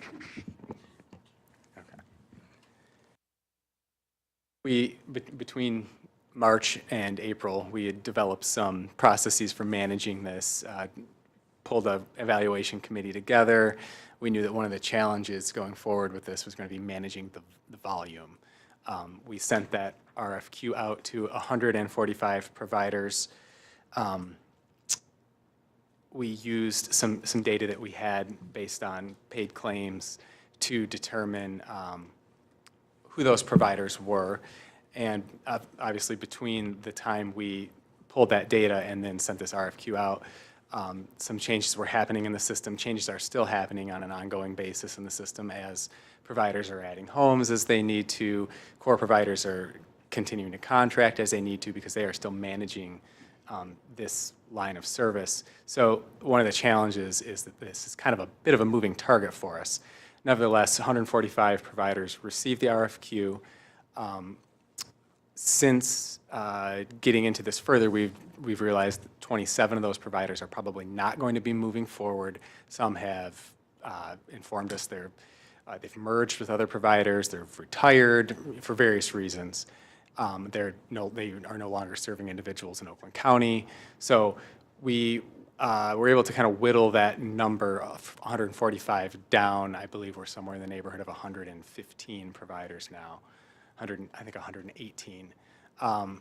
The makeup of those providers is 67 are specialized residential. So that includes organizations of various sizes, some quite large, some quite small. And then what we're calling foster families. These are individuals or families who have a adult foster care license with the specialized certification, but they're really providing the service in their family home, maybe to 1 or 2 or 3 people. So this is tends to be a smaller group of providers, but it's a group of providers providing specialized residential services that kind of look different than what we might typically think of as a specialized residential provider. 18 of the 145 are providing CLS only. Another 18 are providing specialized residential and CLS services. And again, as I mentioned, the 27, for various reasons, are not going to be responding. At the time we did this presentation, we had 6 provider organizations who had not responded.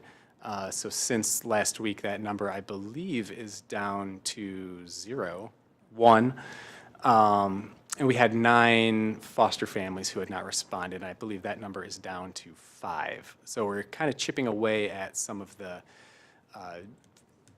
non-responders thus far, and I think we are pretty comfortable with where we're at.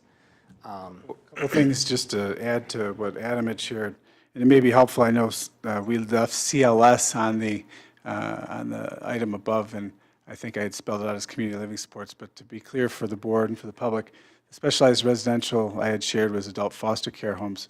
Community living support services can be provided in an adult foster care home, as well as personal care services. Those are 2 service codes that are provided in the specialized adult foster care home. The community living support services that we're talking about here, too, a secondary service that would be provided in independent settings in the community where persons are living in their own setting, in an independent setting. Those are providers that provide that service. You'll hear Adam in a moment that'll talk about some of the provider makeup who have submitted the RFQ, and some of those providers you'll hear were solely specialized adult foster care home providers. Some of them were solely community living support service providers. Some of them provide both. The other thing that I think is really important to point out here, and I didn't note it, is relative to the 27 providers that are not completing the RFQ, he had provided the reasons, they're no longer in business, merged with another provider and so forth. But just to be clear on that, these were providers that will not be impacting. We don't lose capacity, system capacity, as a result of those providers. So our overall system capacity is unchanged as a result of that. But those were providers that had existing contracts still out there in the system somewhere, but nobody was using their service, or that contract needed to be deleted and moved along because they have merged with somebody else. So no changes in capacity. The response thus far, again, some of these numbers have changed since we did the presentation. I believe we're up to 113 out of 118. So that's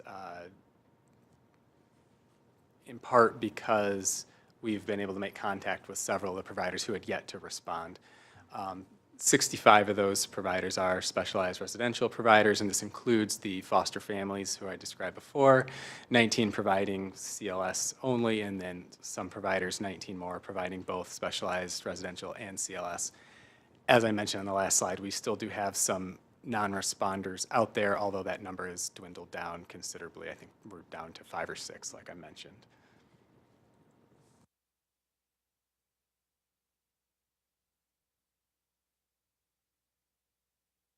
Yeah. So at this point, we have an evaluation committee who's been meeting on an ongoing basis as the RFQ documents have been coming into us. We've completed and have all of the information that we will need to go forward with the contracting and onboarding process with 38 of those providers. We have a team here who's working diligently to follow up with providers who have not provided complete packets or who we need additional or clarifying information from. So we believe that number is around 55, although of that 55, there are many providers who really we have one outstanding document, and we're probably going to be working through the completion of that document during the onboarding process, just because the information that we need on it is so specific. So I think we feel like we're in a very good place relative to managing the evaluation and the processing of the qualifying documentation that we're getting. And then the evaluation committee, which again, I think we're meeting next week. That could potentially be our last meeting, though we may need one more meeting to finalize some things. We have 9 more kind of in the queue waiting to be reviewed. So these are all providers who have, contacted us and submitted and have said, we have interest and intent to contract with you for this service. It's just a matter of processing those applications and ensuring every dots are, I's are dotted, T's are crossed.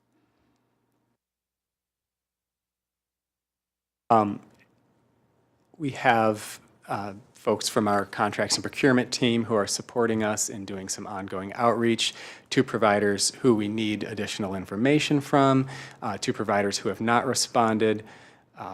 As I mentioned before, some of the providers who've not responded are the foster families. So we organized a meeting for those providers specifically. That was last Friday, hoping to connect with some of those who had not responded. And then the follow-up with them has continued into this week. And like I mentioned, we are down to 5. I think it was 9 when we did the presentation. We're down to 5 now. And our core providers have been helpful in helping us connect to some of these providers who have not been able to respond. They've provided us with updated contact information in some cases, so there's really been good collaboration as far as that goes. Some of the foster care families, they initially had been more vocal with us around expressed concerns that they had around some of the processes that were being required of them within our RFQ as part of the contract. Some of that includes financial reporting and some of the administrative responsibilities that they had not historically been accountable for through their previous contracts.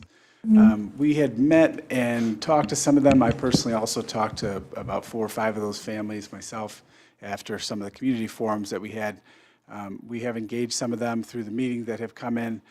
The other part of this that I think has been helpful is that in hearing their concerns and feedback and getting to understand that a little bit better, we have taken steps to change some of the requirements and that they were concerned about, so that the reporting that initially was being required will be at a reduced level to be more accommodative to what their concerns were.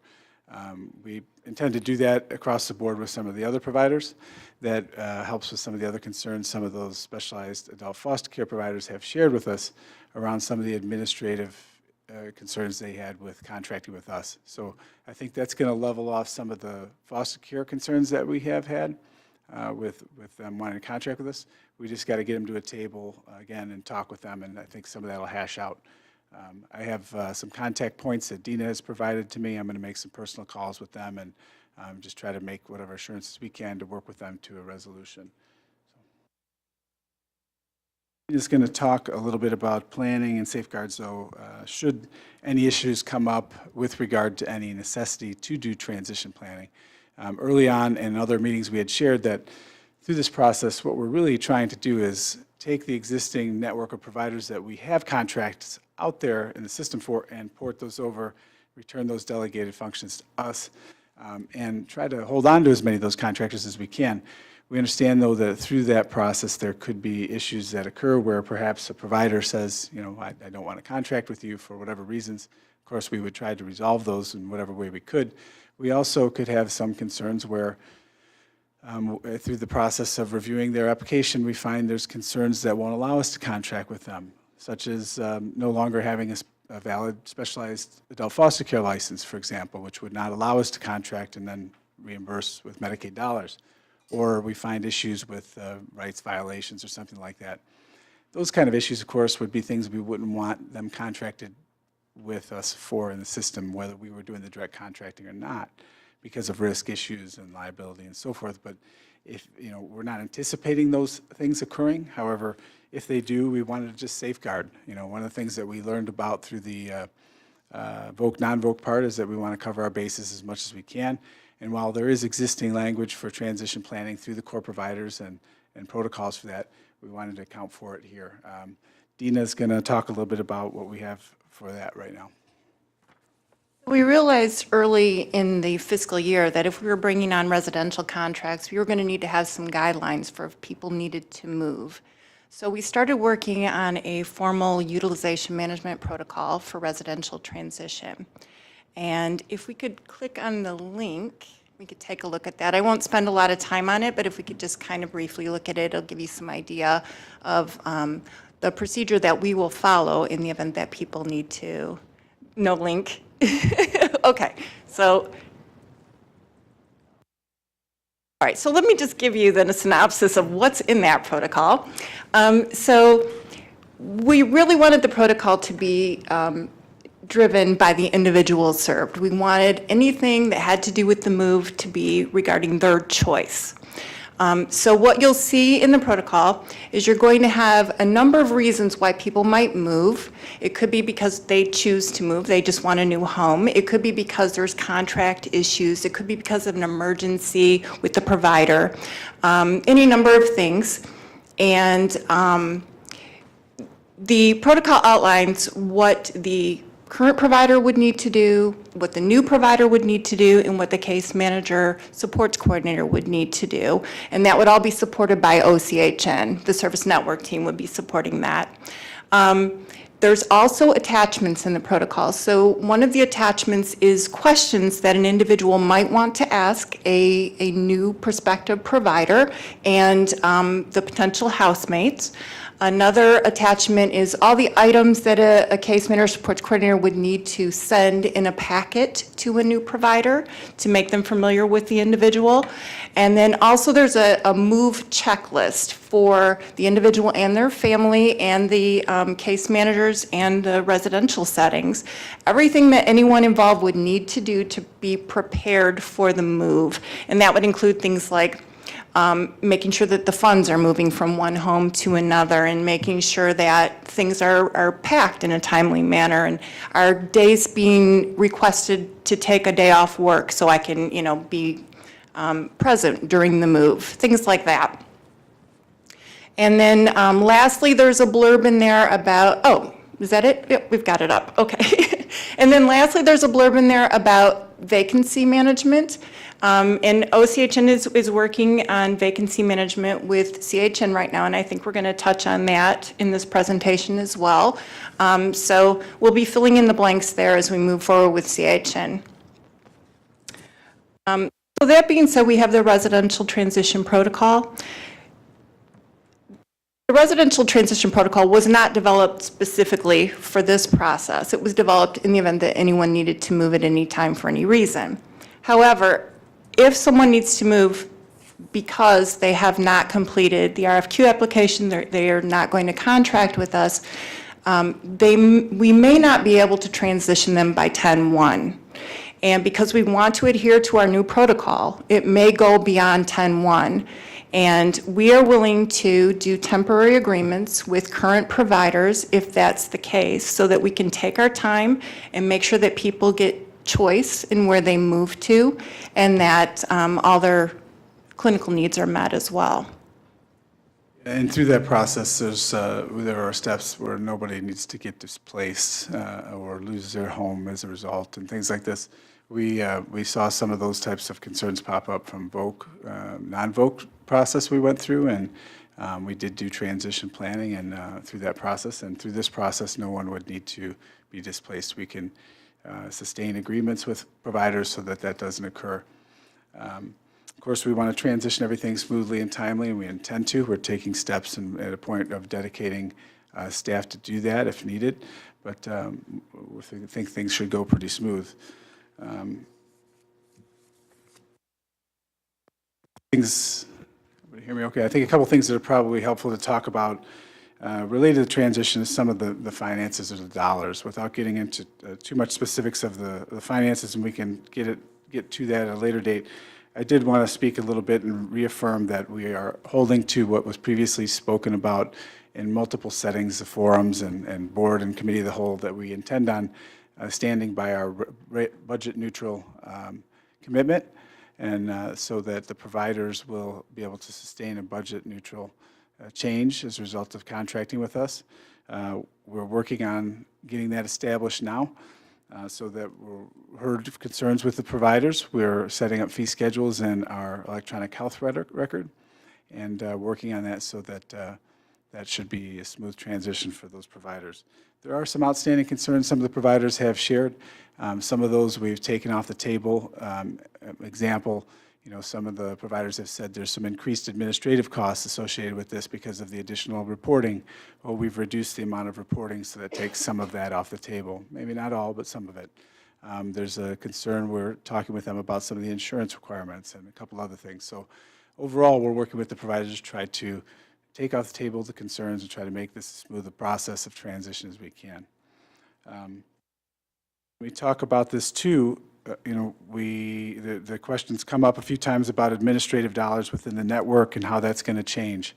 Understand that the service dollars, the dollars paid for these direct services, was passed through from us to the core provider agencies, who then paid service providers for those services.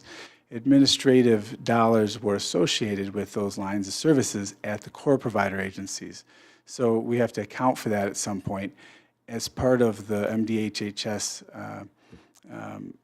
requesting that we look at administrative efficiencies and reduce unnecessary duplicative layers of administration, we are doing these acts. It also, as I said, falls in line with some of the Medicaid managed care rules and looking at disparity rates and so forth.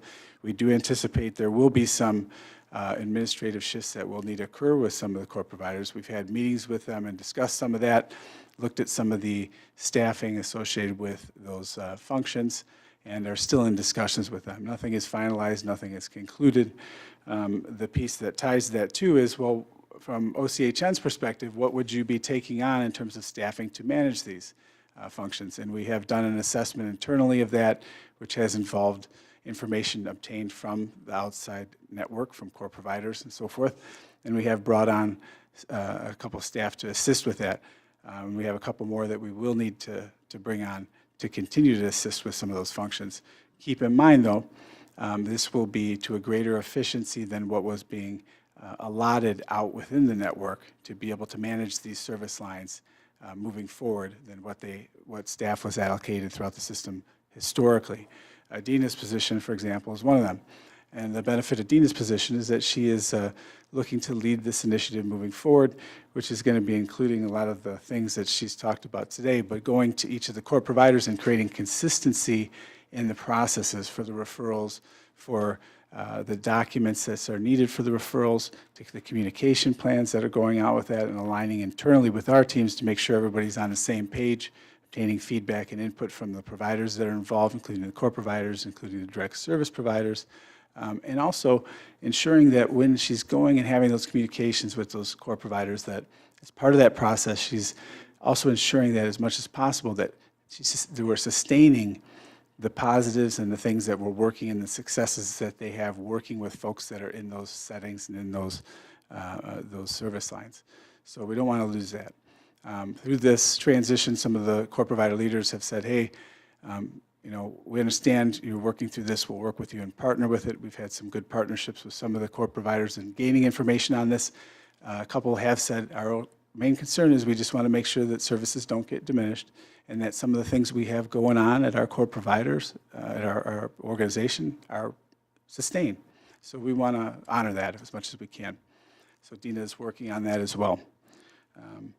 We have some auditing staff, a couple that have to come in and so forth. So, but certainly we're we do anticipate administrative efficiencies as a result of that. I'm just going to speak a little bit about the contracting and onboarding process and get a little more in depth with that right now. So we knew that we needed to have some sort of internal procedure for how we were going to manage onboarding. And I'm scared to ask for the link. Can we click the link? Yeah, it's in the next slide. So we came up with an onboarding procedure that was essentially in 4 phases. So the onboarding procedure starts after procurement has already been completed and a provider application has been approved and the provider's been vetted and credentialed. So the next step would be to just introduce the team, the S&T, the Service Network team, and do the contract review with the contract department and the Budget and Finance department. And the second phase would be the actual contract execution, and then the third and fourth phases would occur simultaneously, and that would be talking about reporting requirements, going over the attachment D to the contract, and training on how to use the OCHN system, et cetera.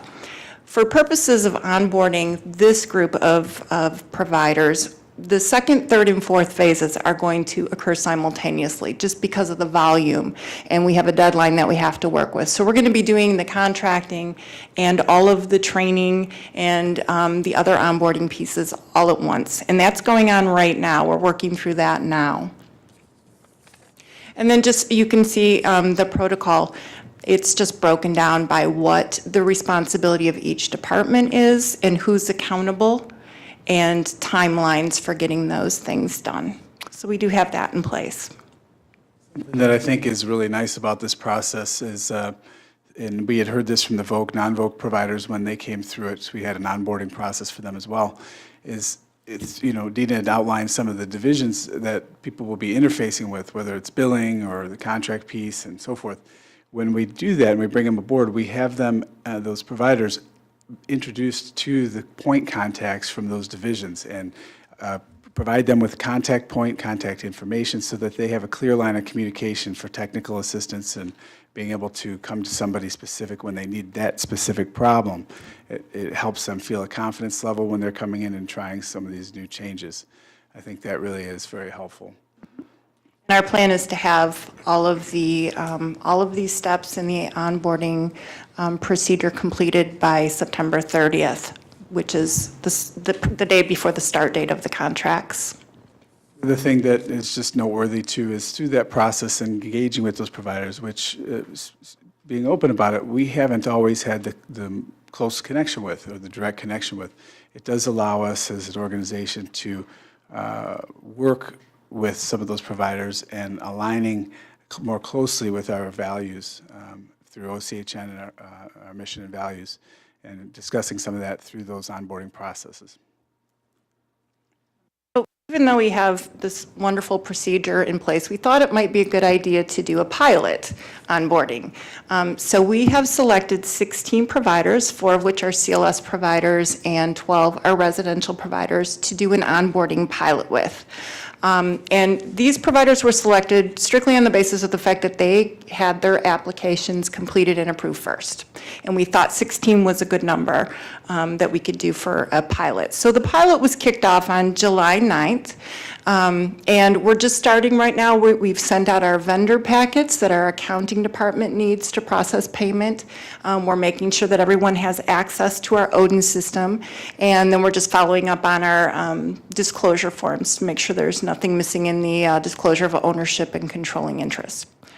The next phase is the contracts are going to go out next week so that providers have a week to look at those contracts. They've seen the samples before, but these are the final contracts. And then our meeting is on July 27th with those pilot providers. So when we do our onboarding meetings, the goal is to have someone from every department present to represent their department, to make sure that introductions are done and that everyone kind of gives an overview of what the department and OCHN is responsible for. And then also, the agenda is going to include things like reporting requirements, auditing requirements, how to complete the financials, key persons, contact information. I mean, you name it, everything that these providers are going to need, we're going to take care of at the onboarding meeting. The onboarding meeting is going to be about 3 hours. It's like from 1 to 4. So it's going to be intensive. They're going to get a lot of information. So after we do our provider meeting, the pilot meeting, then they'll have another week to sign the contract and send it back, and then that would complete the onboarding process. The next step is we're going to send them a survey, and it's going to be the same survey that we sent the vocational providers to get feedback on how we onboarded them, how did we do, and we use that information to kind of drive this onboarding process. So we'll get that feedback, and hopefully we've done a good job and there won't be any changes that we need to make. We won't need to do any tweaks. But if we do get some feedback and we need to make changes to our process to improve it, that's what we'll do. And many of the providers I've talked to, not all, of course, have either previously or currently utilized PC system as part of some of their work that they've done, either through us or one of the other core providers, or they contract with another entity that utilizes it. So some of these functions that they'll be doing will be familiar to them and a little easier transition, we expect. Speaking of OCHN, moving along here, I think it's also helpful to know that because of the nature of the PC system at OCHN, and also some of the work that we did with the VOC, non-VOC work transition, there's no real changes that are needed. There's some work with updating and uploading and data entry, but the system is, as is, ready and set up for direct service provider processing and billing. We just need to enter contracts in the system. We need to enter fee schedules, which is time consuming, but we have some staff that are dedicated to that, and they're working on that at this moment. And as noted, we're going to be working with those providers to provide training and technical assistance. We have some additional meetings set up. We're going to try to have those meetings in September. We've already had previous discussions, but what we're trying to do is hold those meetings where we're going to provide the direct technical assistance closer in September to when their start date is for actually doing the function, so that it's fresher for them. They can actually start doing it. If we were to provide it next week, you have 3 months to go by and it won't be as fresh. You provide it closer to that date, we feel like they'll be more successful in being able to navigate that. And again, they will have those clear lines of communication. We'll have staff ready and able to help them as needed. Next item, though, pretty excited about here, which is pretty innovative. It's something I'm unaware of that's around anywhere in the state related to these service lines, is a collaboration that we have set up through Community Housing Network. It is going to be working to help manage some of the housing options and resources for folks. Come 10/1, it'll be dedicated specifically for folks with a specialized residential service line, but will eventually be built out to work with folks to have options available through independent living as well. What this will look like in short, there will be a launch date 10/1/18, but it will be a web-based program where 10/1/18, a support coordinator and or case manager will be able to work with the individual and or their family when they are at a point of looking for a new place to live, whether that be by wanting to transfer or new to the system. They can go into that system, look at current vacancies and opportunities. They would be able to look at photos of that home, understand a little bit more about that home, how many bedrooms, how many people live there, male, female, if they provide any type of specialty care that may be of importance, is what types of things are near their home, entertainment, parks, and things like that. Also, just to be aware if there's any types of concerns they need to be aware of, roads or anything like that, they should be able to access. So a number of factors there that will be very helpful in making it more of an individualized choice for those folks, helping them make the choice. And I think I like it very well how Kathleen Kovacs has put it. It's changing a little bit of perspective and action from making it about a provider accepting a person and turning it where the person is looking and making their choice for the place they want to live. And I think that's a great way to put it. So there's going to be more details coming on this. We're working very actively. CHN's been a good partner for this. But there's a lot of information and data that has to be put into the system for that. And at a point where we have more information to provide, we'll come to you and show it off and provide that. But we've talked about this in advance of it with the core provider leaders, and I've received positive feedback about it. But that will be the central placement and transfer piece for us. That's about it. At that point, we suspect you may have some questions, which we're happy to try to answer as best we can. So, First of all, thank you very much for your presentation, all of you. Questions? Judy, and then Ms. Newman. I'm sure you would have been disappointed if I didn't have something I wanted to ask you. In terms of the residential transition protocol, did you run that by people we served, their families, and where did you send it, and what was their feedback, and how did it show up in your protocol? I know. Yes. Yes. So because it is a formal utilization management protocol, it has to go through a number of approvals. So it started with the Quality Improvement Committee, which is made up of core provider agencies. And it also went through our Utilization Management Committee, also made up of core provider agencies. It went through the CAC here at OCHN, and then folks in the CHC were encouraged to take it back to their provider CHCs. Many of them represent on the core provider agencies. It also went through the CEEC here at OCHN. And finally, it went through IPLT for final approval. And then it goes back out to the network for 30 days. Did you receive any feedback that you did incorporate into the plan? Yes, quite a bit. So the CEEC is the consumer group that works with the QM department, and they review and give feedback on any sort of policy protocol. So they actually helped me develop the protocol in the beginning stages. They actually gave me all of their suggestions for questions that we might want to ask providers, new providers, and questions for housemates, and what we would include in a checklist. Then also from the CAC,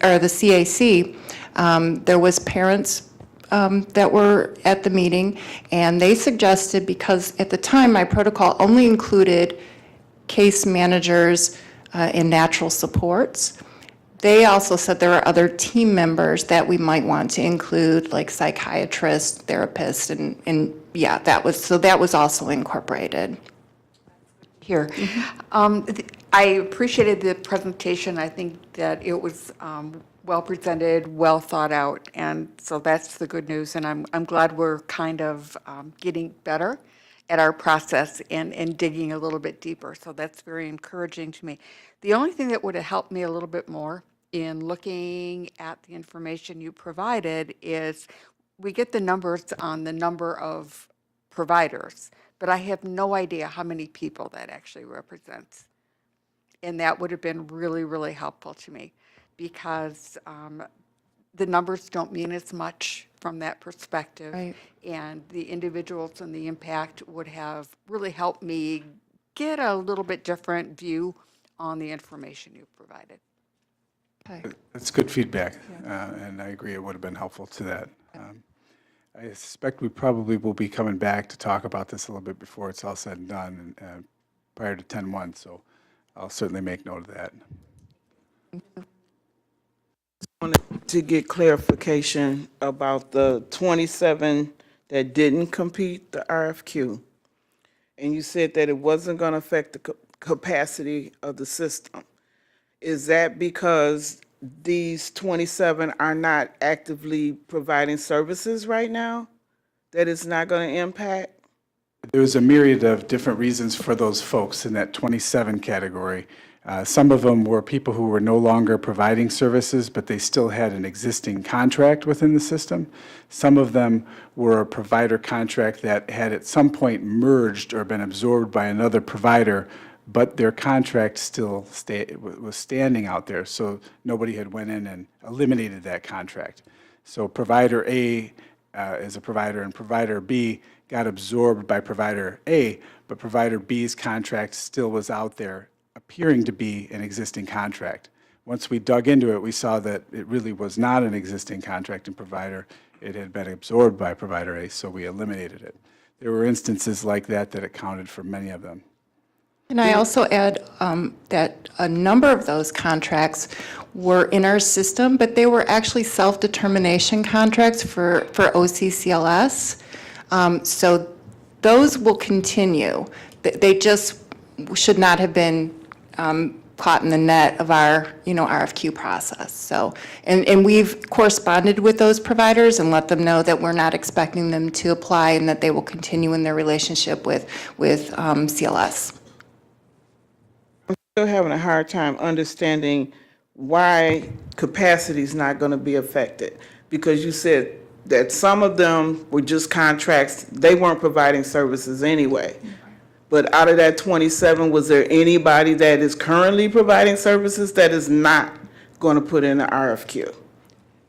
That would be the contracts between OCCLS and the individuals served. Those were self-determined contracts. So a lot of those in that 27 were those contracts. And they are not going to apply for contract with OCHN, but they're going to continue in their capacity with CLS. That won't change. It may be helpful in clarifying that folks who are in a self-determined arrangement cannot be in a specialized residential setting. So things happen. Sometimes the contracts get miscategorized. When we pulled contracts, some of those self-determined contracts were in the wrong categories, so they had to be removed. So going back to my original question, these 27 people are not necessarily providing any services, which is why the capacity is not affected, right? What I would say is some of those providers were not providing services. That doesn't change capacity. Some of those providers out of that 23 are providing services, but they're through a self-determined arrangement, and we're not messing with that at all. That part I got. Okay. Okay, that part I got. All I'm trying to understand, when you say that 27 aren't, to me, that's like a whole was there. But you're saying to me that these 27, not including the self-determination, they aren't active contracts, they aren't providing any services, so it doesn't matter that they don't reapply. It's not going to disrupt any services that are currently being provided.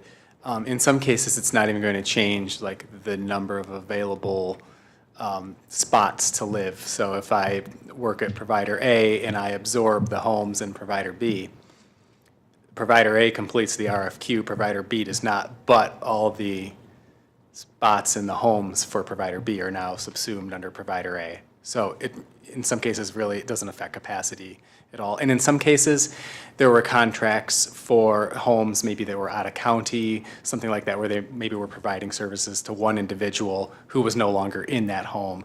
The contract just really hadn't been eliminated in the data poll that we did. So. Thank you. Yeah. But we were saying two different things, but saying the same thing. Because none of the providers that are actively servicing people are included in that 27 number. That's where I was trying to go with that. Okay, thank you. Yeah, we don't anticipate, there's no risk out of that group of 27. There, as we said, there's a few of the foster care families who have not responded. We're sending out a notification to them, and I'm going to make some personal calls to them. We've met with some of the other foster care families. We've also changed some of the reporting requirements and so forth that will ease some of the concerns that they've shared with us. I think some of that messaging needs to get to them that will help ease the concerns of those who have not engaged us yet. But we anticipate being able to work well with them. And then there's, I think, one or two outstanding that we have to touch base with providers, and those are the risk ones. The only other outstanding concerns that I'm holding on to that we've talked about as a team is just ensuring that we get those packets completed, and we're taking steps to make sure that happens, and then getting through the contract process in time by 9:30. And as an organization, we've met internally with executive leadership and with some of our teams to assure that we're willing to create a plan and ensure that we're willing to invest resources to make sure that happens. Yeah, I heard a lot about the provider, and like Judy alluded to, I didn't hear much about how it's going to impact the people we serve. Now, will they be physically moving from one home to another, or the provider change? And that can be very, very difficult for especially the population that I represent, the IDD. What are the plans to handle that? Obviously, it appears to me that the intensity of services that they will need during that process or even after that may increase. Have you thought about that? So the intention of this whole process is to take the existing network that's out there providing the services and port them over to OCHN and sustain that existing network as much as we possibly can and not displace anybody. That said, if all things go well, people shouldn't be displaced or anything like that. And we have some steps in place that will keep people from needing to get displaced even under unusual circumstances. In terms of how this would benefit persons served, I want to be clear in saying that our core providers who provide these services have done a good job in trying to provide these services. We think there's a few things that through this process are going to help improve this process and make some benefits in the sense of choice and opportunity for persons served. They will also help in the sense of creating more consistency in monitoring the quality and creating more consistency in process. And I can talk a little bit about that. So as an example, all of the contracts for these services will now be housed under OCHN. As the system currently exists today and has existed for many years, several of the contracts were under, and providers were under one provider, some were under another provider, some were under another provider.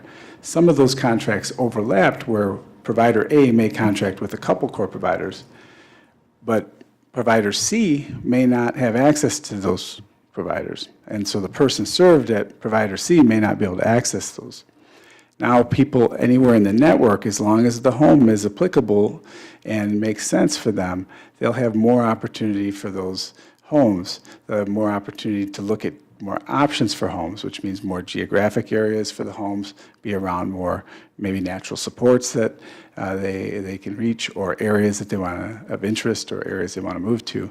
The other thing is that for those providers that had contracts, some of them maybe had contracts with one provider. Now they have contract access to access all people in the system. So it provides more opportunity for those persons, those contracts, to access the rest of the network. Again, only if it's appropriate. There's been some concerns that have shared, well, are you going to have people go to the homes that aren't appropriate for them? People with mental illness, are they going to be placed with people with intellectual developmental disabilities, and is that going to be appropriate? A lot of homes have skill sets and certifications that can work with both populations, even if they haven't, and some currently do that already. But the intention would be to work with homes to make sure that the placement is appropriate and agreeable and is part of the plan with the family and the person served. Overall, the other pieces to this that are important to know is that this will be under one existing contract now. At present, some of those contractors and providers are under multiple contracts, and there can be more than one set of standards, more than one set of monitoring entities for that contract, more than one set of quality audits that are occurring. OCHN does back auditing and retrospective auditing on some of this, but we will have control and be doing that under one consistent set of contract standards, doing the auditing ourselves, setting those standards, auditing for those standards to ensure that quality is consistent as much as we can. Ms. Schuman. In my position as liaison to the CAC, each of you has come and presented during this whole process, and my fellow board members, your questions have been right on point, and these questions have been raised also at the CAC, and this panel of presenters has done an excellent job of going out in the community, listening to people, and as they shared with you, going to different committees and different venues where they've talked about this. So I compliment you for really looking at the people we serve, how this affects them, and also trying to bring in our providers together. Yeah, thank you. I think it's critical whenever it's a system of change here, and things are that brings concerns. And whenever it's possible, if you want to have success, it's always best to try to bring people into that discussion and try to make sure that they feel like they have voice and input in that process. And when you do, you usually have more investment. So we try to do that as much as we can. I'm not going to go into why I'm asking this question, but going down to the level of the individual, I guess it's related to both Dr. Hahn's question and Ms. Summers. What is in the transition protocol when somebody's moving and it's important to the individual what they own, their property? How do you handle that to ensure that when they're transitioned to a new location, is there documentation of what they own? That actually should occur when an individual moves into a residential setting. The provider should be documenting all of their belongings, and they should be updating that periodically so that when an individual does move out, they already have that information and they can make sure that all those items go with the person to the next placement. I understand that that should happen. I guess, I hope it is happening.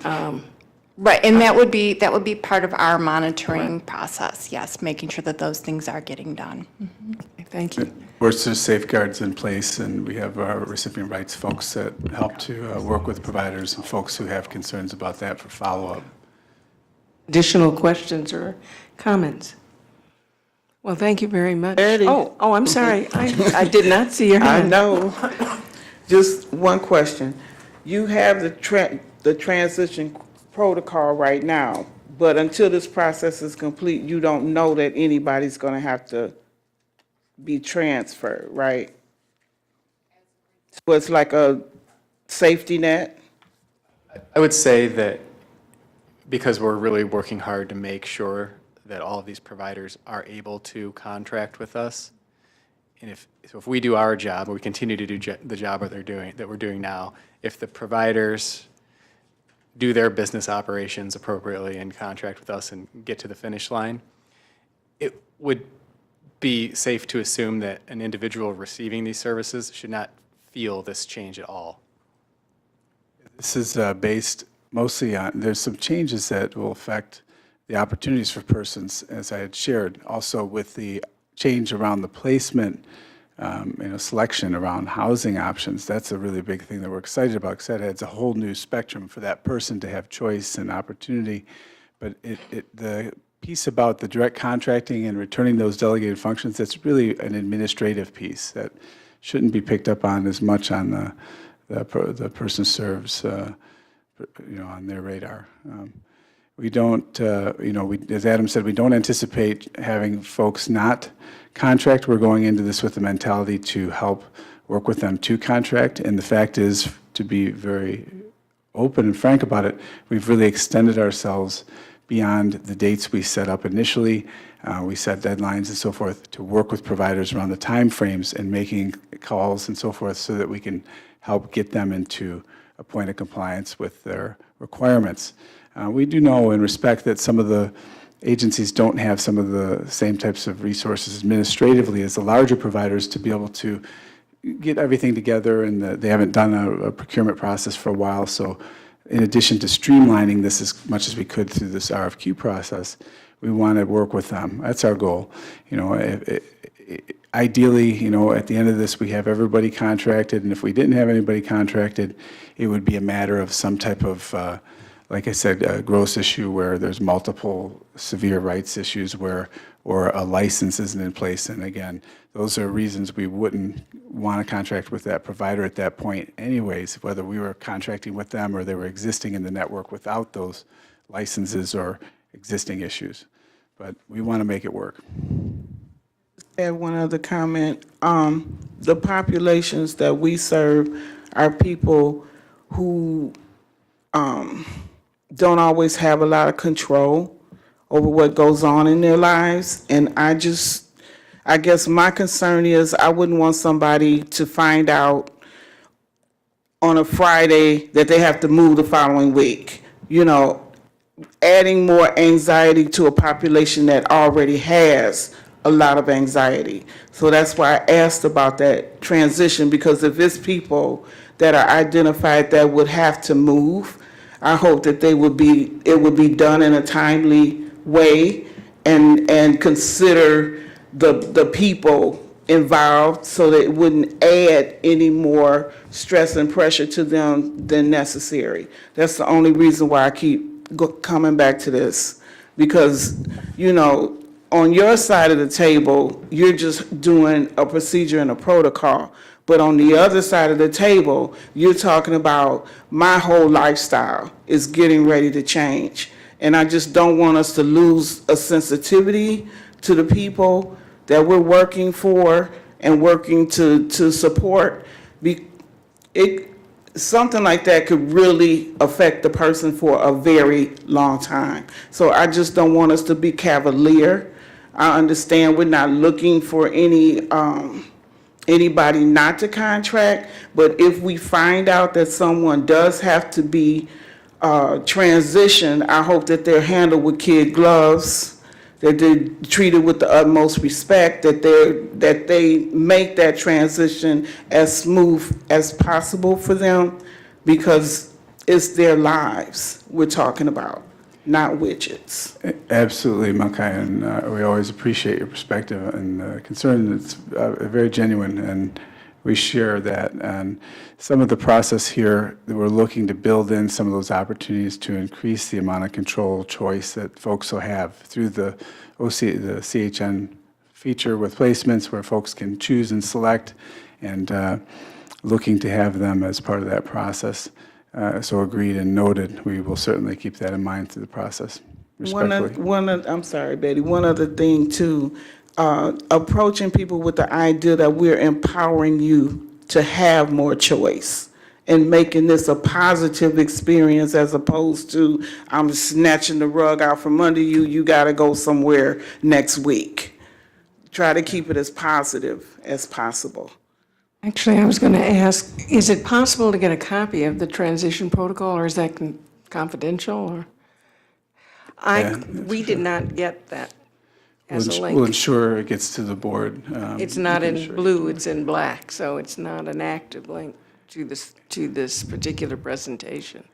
So I think we all are interested in how the individual is going to be affected. Certainly, yeah. Kathleen? I'd just like to add that when we work the transition of contracts for vocational and non-vocational, we had many of these same concerns. Would there be a need for transition? While we have a more detailed transition plan now, there has always been in the utilization management protocols a transition process.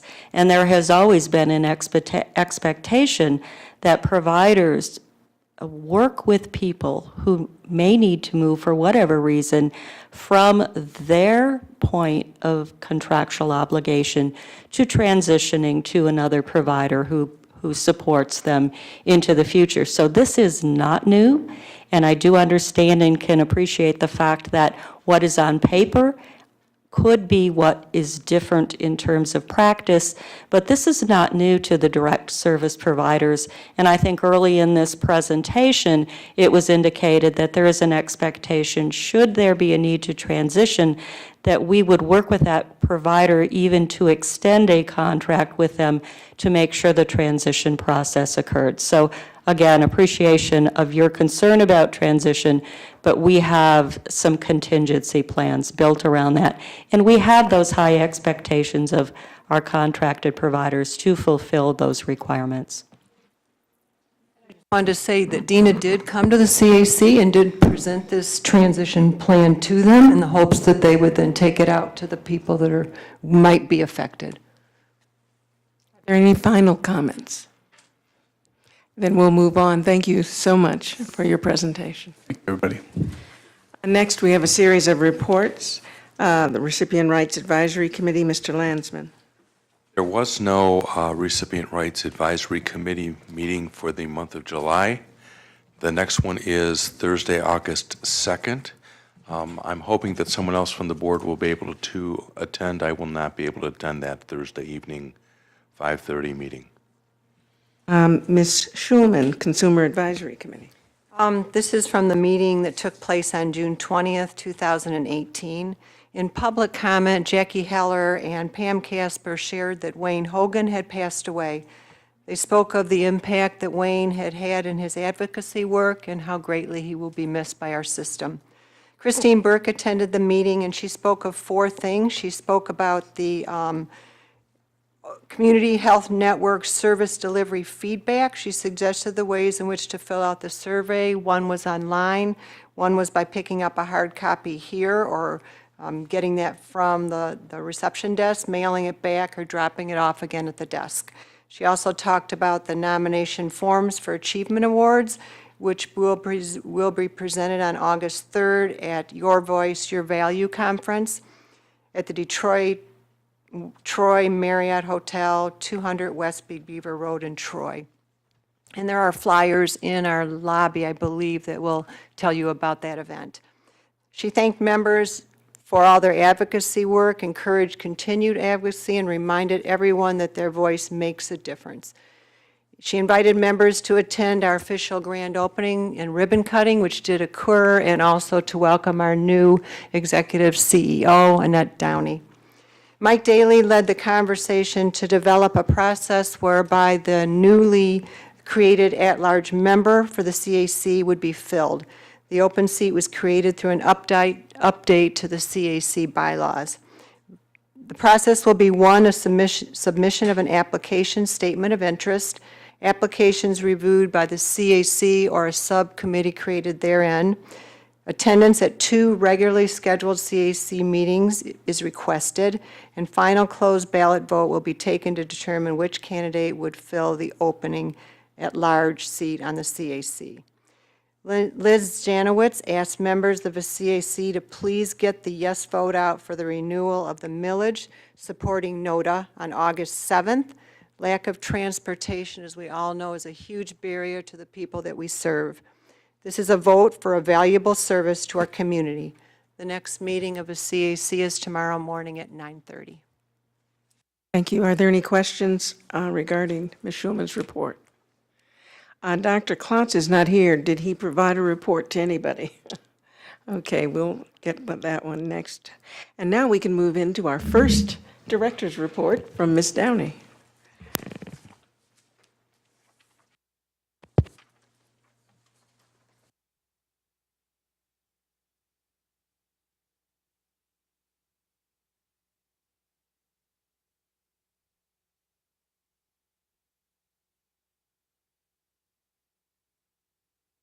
Okay.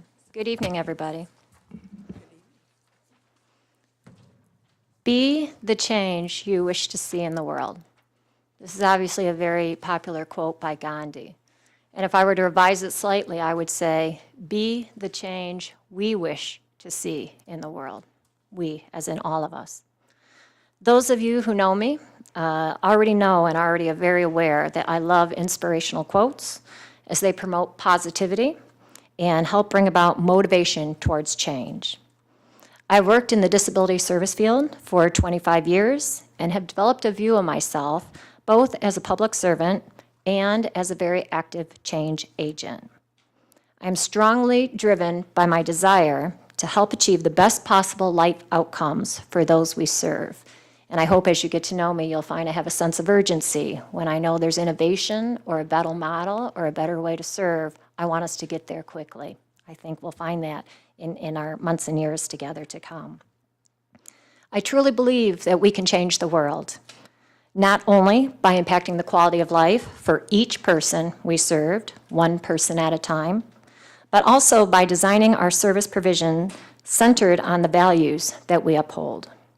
These values include a commitment to advancing person-centered planning, self-determination, full community participation, individual rights, social justice, and the use of respectful language at all levels of our organization and throughout our entire service network. Over the last few decades, I've experienced our mental health service system from many different perspectives. These perspectives include as a family member, as an advocate, as a direct support professional, as a service provider, and also in the funding role. I am very aware and very mindful of the struggles faced by our public mental health system, but mostly I've seen the hard work, the commitment, the positive outcomes, and the personal life successes resulting from the very important work that we all do. Many people have asked why I chose to leave my prior leadership role at Community Living Services after 22 years with that fine agency. And I do want to acknowledge that it was a very, very difficult decision. But the number one reason I applied to be the CEO at Oakland Community Health Network is that it's my desire and hope that I can have a broader impact on the lives of the people we serve. And I'm optimistic, hopeful, and I feel that I can do that in this very important role. Another reason that I chose to apply for this position is I have known the staff who work at Oakland Community Health Network over the last 14 years. I respect them, and I already know that they're a hardworking group of people whose values are very aligned with mine. I know we will work well together to do great things. Just 1 week into my new role, I've already seen commitment, very tremendous commitment and passion in the OCHN staff, and I'm happy to be part of such a fine, upstanding organization. I want to take this opportunity to acknowledge my fellow OCHN team members for their dedication and their resilience to ensure services are protected even during times of uncertainty. Recent examples of this include the staffing shortages, budget challenges, boilerplate 298 threats, and 3 different CEOs over the last 6 months. And I just want to acknowledge, I know that change probably hasn't been easy for everybody. Your determination to keep the people we serve first in everything that we do, regardless of the changing and challenging environment, is greatly appreciated, and it doesn't go unnoticed. I also want to recognize the core provider agency staff, the people served, and the advocates who show up and speak out related to matters of injustice. I know that maintaining open and honest communication is key to establishing and cultivating effective partnerships. It is my hope that we can increase our collaboration and our joint advocacy related to any potential threats that could influence the lives of those we are so honored to serve. My intention is to understand the views of stakeholders at all levels throughout all of Oakland County. In the upcoming months, I will be hosting a series of listening sessions to gather information to help guide me in my leadership efforts.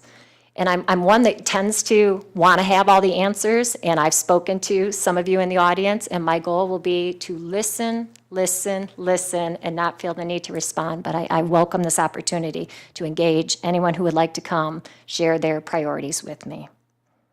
In the weeks, months, and years to come, I look forward to strengthening our partnership and our dialogue about what we hope to achieve, not only within our Oakland County service system, but in our world. Now, changing the world might be a very broad goal, but I believe it's absolutely attainable. I look forward to working with each of you to do just that, and I think we can do it. Thank you for the warm welcome that I've experienced from so many of you over the last week. I appreciate your kind words. I appreciate your support of me. I appreciate your offers of assistance, and I feel we'll be great partners in the future. Thank you, and the transformational work we have ahead of us excites me, and there's no team I'd rather work with than all of you. Thank you. Well, thank you, Annette. Again, welcome.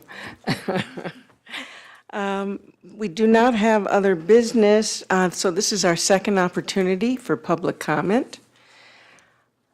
And please remember, we are limited to 5 minutes. Please come forward if you have a comment you'd like to make. Yes, Ms. Bauer? Well, I've got 3 hands up, so I think you were up first. Yes. Want to come forward?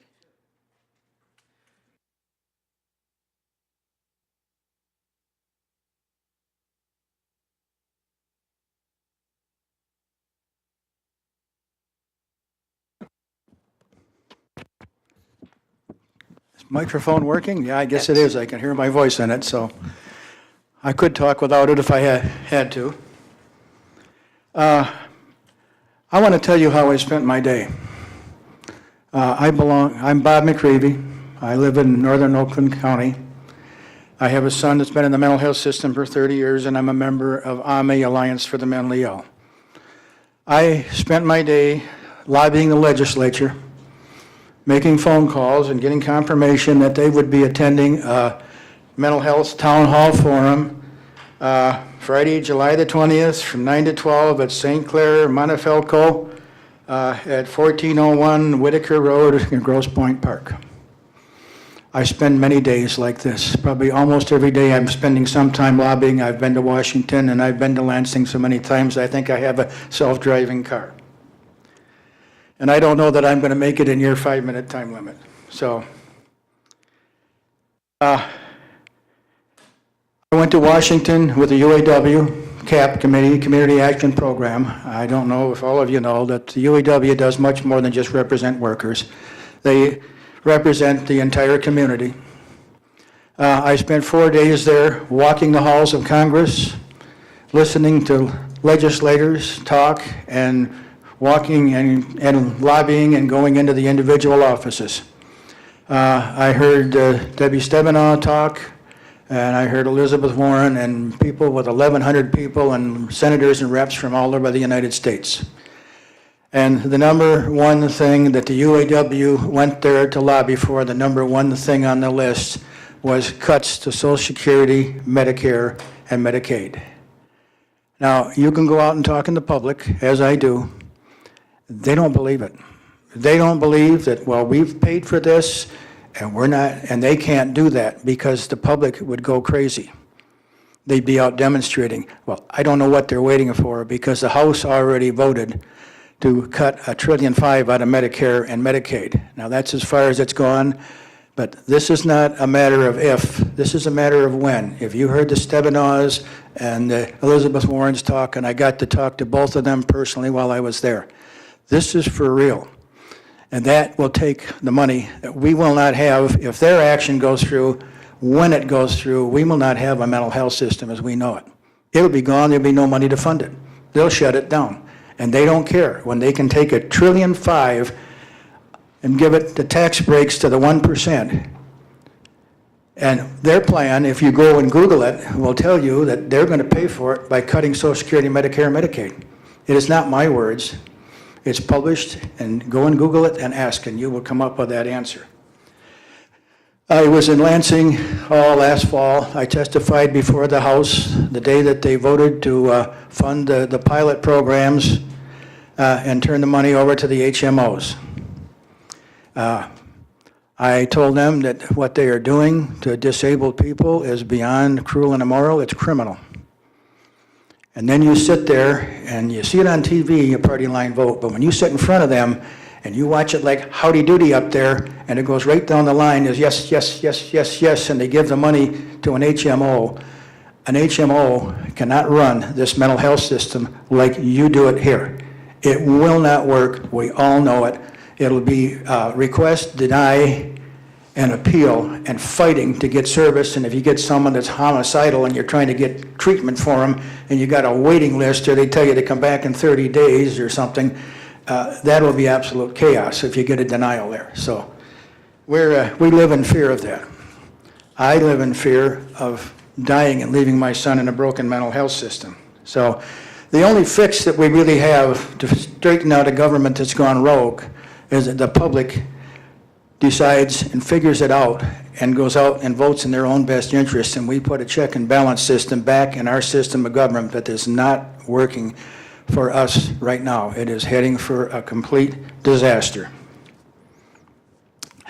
On March 1st, we had a town hall meeting in a snowstorm in Macomb County. And I asked my granddaughter if she would like to go and talk. And she went. She's 15 years old. She is really timid about getting up and talking and very uncomfortable about it. But she was so emotionally upset after the Parkland murders of those children that she said, I will do this. So she worked for days on a speech. And besides her, my 9-year-old grandson is telling me that I'm afraid to go to school and get shot. My granddaughter, and I went up with her because I was going to talk and kind of held her hand as I went up there, and she was very nervous about going up there. And she got up front and she wrote her own speech all by herself. She got up there and collapsed on the mic, hit her face and couldn't talk. And I just stood there and said, you can just relax, pick up your paper, you know how to read it. And Liz Bauer, who was sitting here and was about 10 feet away, was coaching her and said, you're fine, Emma, just go ahead and read your paper, and she did. And she said that her high school, Centerline High School, is going to walk out in a demonstration in honor of the children that were murdered in the Parkland school situation. At the same time, she said that I am afraid to go to school for fear I won't get to go home and see my parents at the end of the day. So it's a shame when the kids in this country have to stand up and be the adults to tell our government that they have to secure these schools and protect the kids. So I have a little written statement that I've handed to a lot of legislatures that's rather short, and I would like to read it. We need to do something different than what we're doing, playing this wait-see game, turning somebody loose like they did up there in Mount Pleasant, held a kid for 24 hours, took him into custody, and instead of getting a diagnosis and figuring out he was homicidal, turned him loose 2 weeks after Parkland, and the first thing he did is go home and back to the dorm and murdered his parents. We have a system failure that needs to be fixed in this country, and we need to start taking care of by and for, and especially someone that's in a situation like that needs our help. The solution that I put together is let's put security in every school today. If we can secure the airports, we can secure the courts, and we can secure Governor Snyder's office, we can surely secure the schools so that we don't have one more child murdered in school. We can spend $1.5 trillion for a tax break for the 1%, the Billionaires Club, which they got 83% of it, and the bottom 20% got a bill. We certainly can come up with the money to secure these schools so that there will never be another child in fear of going to school or being murdered in a school. We cannot afford not to protect our children. We cannot put a price on the life of a child. So we need to fix a government that's gone rogue. We need to get out and vote in our own best interest and get a check and balance back in this government so that it once again works for everybody, of, by, and for all, and not just favoring the 1% Billionaires Club. Thank you. Yes, please come forward. Yeah.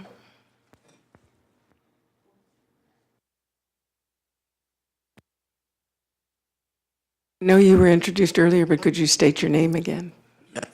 Good evening, everyone. I'd like you to know I think I can make the 5 minutes. You can go ahead and start it. I want to tell you how much advocacy does here. In 1996, I was diagnosed being bipolar. And from 96 to 98, I had 11 hospitalizations where I was very unstable, from where I didn't know how to make the transition from a youth to an adult. It was that simple. I didn't know how to get the connection, but no, I couldn't see it. Let's move on. In 2000, Oakland County Community Mental Health Authority asked me if I was interested after 1998, was when I got into St. Joe Mercy Clinic, and CNS, which it became. It was only called Mercy Network at that time. They treated me from 98 to 2000. I had no occurrences, no more hospitalizations. So they said, Harold, they want to know would you be interested in learning more about person-centered planning and self-determination and things, the programs that were coming down the system. And after I learned them and treated them, I learned at the end of it, you had taught me how to advocate for myself. And a lot of the other people went through these trainings too, and they weren't as bold as I am. I've always been the kid on the block with the AAA safety thing, the kids across the street, whole thing. So I'm that guy in the system. But what I want to tell you, what I've seen in 2005, I began to work at TTI as a peer support specialist. In 2006, I was certified as a state certified peer support specialist. And from 2006 to 2011, I worked at TTI of Michigan, which is in Oxford. That was the office I worked out of. And it was only part-time, but I went through a lot of trainings. I've been through NAPI, I've been through dual co-occurring, anonymous, dual, and I've been through the Lehman scale, green and red, how to handle a traumatic situation. And not going into all the training, we can do that later at some other time, just the 5 minutes. Now, presently, I'm just recently been employed by Team Wellness Center in Detroit in the Eastern Market District area. And I'm finding all around what we're missing is that everybody has crises. If you wake up and the alarm clock didn't go off and you're an hour late for work, it's a crisis. Small, but one. And most of us know how to function and get on. But there are those of us who have been dealing with a traumatic situation and have never learned how, like a computer, through the integrated circuit, that's where the information branch is, what power you have, and through the processor to be able to process this and work your way through it, then the crisis is over. We don't have to go to the hospital like everybody thinks. And we don't always need an increase of medication. But just talking to that right individual, that peer support, or that other individual in your life, your supporters, as to this is one of those situations you can handle. First of all, if you stop and remember that crisis is nothing new. It could be a crisis in 15 minutes here. Even when you have a drill for a fire alarm or something, that's in perhaps of a crisis. So we can learn to deal with this. But to know that I can get up and process this myself and begin to advocate for myself, I did not know until you had put me through, I must have been through $30,000 worth of y'all's money in free, just going to the fall conferences, the winter conferences, learning about all the different things that were coming down the system and presenting for the county. And what I'm getting to, this is where I really want to get to in my last minute, is that the community integration and inclusion, productivity of life, and participation is a hard step that last 2 weeks of the month when the money has run out, where Social Security is not supposed to be enough for a good living. It's supposed to be enough to sustain you, and it's the insurance company of the nation is what Social Security is. So many people think that their Social Security is their retirement, but it's called Supplementary Security Income, SSSI, and it's called Supplementary Security Disability Income for SSDI. All of it is supplemental to your position in the system, and we're all hoping that we'll graduate from that position to a position of authority in our life. And most of us can make it, but what I'm finding we're running into, which I'm kind of wanting to, this is a whole leaning that up to this, 21 seconds, is that our people are treated like you think when you see their interpretive summaries and their iPods, their plan of service, but we're meeting with people who have issues in the community and finding it hard to bridge in. So I think that in our ongoing, I know that I went on SAMHSA's website, time just ran out, SAMHSA's website, and found out that they're paying grant funding for faith-based organizations and also for community relations grants to bridge the gap of them getting back into the community. And then the last 2 weeks of the month till the check comes again, you'll have the quality of life will automatically go up, the inpatient hospitalization down, and then also the productivity and the participation in the community of choice. Most of our consumers have their voter registration card. We've done, the system has done all it needs to do. It's just a matter of we need to learn how to process returning into civilization would be what it is, because civilization is, sometimes you have to roll your windows up with the music coming out of the car next to you.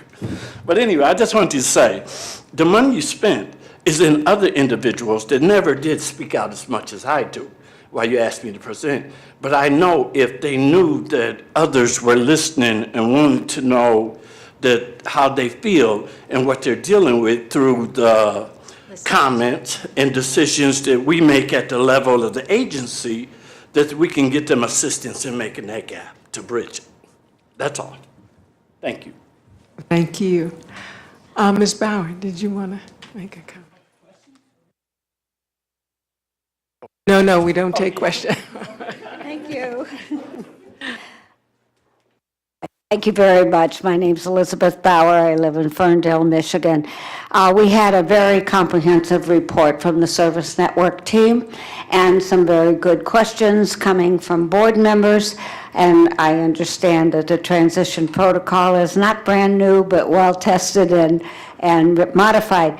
I'm asking 2 questions here. I'm asking them in public comment so that I can get a written answer from the board. Question number 1, with 75 calendar days and 51 work days left till October 1st, and a good sense of which providers will not be continuing going forward, I want to know the number of individuals with disabilities currently served by the providers not continuing beyond October 1st, so the number, and I want to know the characteristics of those individuals in terms of their needs for services and supports. Because we have to create capacity to meet their needs. That's a big challenge. If capacity exists to meet their needs, that's another thing. So 2 questions, the number of individuals who may be candidates for transition, and the characteristics of their needs. Thank you. Thank you, Ms. Bauer. You will receive a written response, as you know. Yes, sir. Mr. Cummings.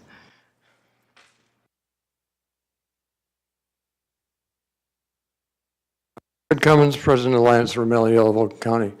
A lot of discussion about transition, and I think there's a group of people that you might not be fully aware of.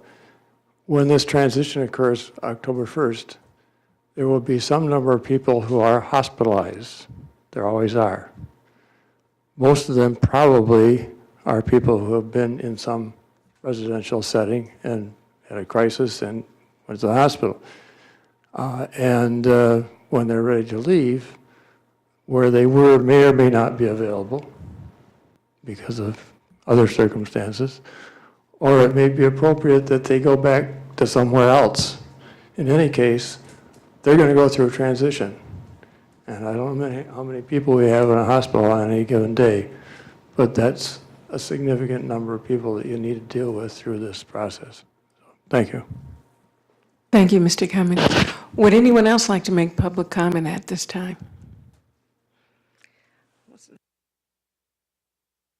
Director, do you have any further comments? Okay. Next would be board member comments. Ms. Schulman. Oh, I'm sorry. I didn't see it.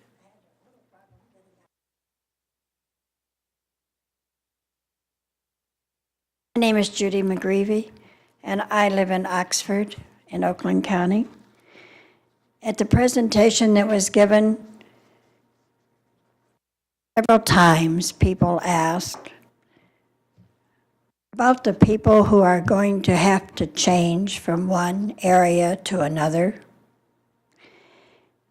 And I'd like to ask you, are you going to guarantee that no one will be displaced? and will receive the same or better service that they now have. Because I heard a little hemming and hawing about people who may or may not be displaced. And I'd like to know for sure that no one is going to be displaced. Also, the Community Housing Network, I like the people very much that run that Community Housing Network. They try really, really hard. They work really, really hard. And I know they have the very best intentions of trying to house people who need housing. I happen to have some need for housing some time back when my son lost his housing and was hospitalized for 58 days, and there was no housing available for him. And a visiting judge that came to Macomb County because the hospital was trying to take my guardianship away. They said I abandoned my son because I said he could not come home. He had been on a ventilator for 5 days. And when he was stable, they sent him back to his psych hospital. So he was in no shape to try to do anything by himself. This judge said to me, "You have to take your son out of this hospital. And you have to do it by 5 o'clock today. And you can either take him home, or you can take him to a motel, or you can take him to a shelter." Now, I live in Oakland County, and he has always been in Macomb County, always. I picked him up at the hospital, my husband and I, and we took him home to our house in Oakland County. And we went to Community Housing Network, and we asked for help because they help Macomb County and Oakland County with housing. And this man tried so hard to find a place for my son to be housed, and he had nothing available. And that was 1.5 years ago. I don't know if there's been tremendous change in Community Housing Network, but they can only provide what they can find. And they had nothing available, and they searched high and low. And they searched both in Oakland County and Macomb County, because I was willing to switch if I absolutely had to. But my son wanted to stay in Macomb County because that was the place that he knew and the people that he knew. So I don't know how much you're going to depend on Community Housing Network. But they have tried very hard to find places to house people, and it's been very difficult. My son, after 6 months of living with me, and a lady in Macomb County who had run the Ventures program, called and told me, "You're going to have to move your son to Oakland County because he's living with you." And my husband told her, "No, we are merely taking care of our son until you in Macomb County can find a way to help him and find housing appropriate for his needs." Mr. Kinch, who is the director in Macomb County, was absolutely a savior to us because he intervened when we went to the board in Macomb County and told them what was happening to us and to our son. And he intervened and he found a place to house my son, and he found a way to help my son. So I have great respect for your problems that you're facing, and I hope with everything that I can, that Community Housing Network can help you find housing for people who need it. But I was wondering if there's been a tremendous change in Community Housing Network somehow. So maybe if you know, you could tell me, because I know several people who are in need of housing that are mentally ill. Thank you. You will receive a written response. Would anyone else like to make public comment? Now, board member comments. Anyone? Ms. Schulman? I want to remind everybody to sign the comment sheet, because without it, you're signing in, the responses won't get made. Any other board comments? If that's the case.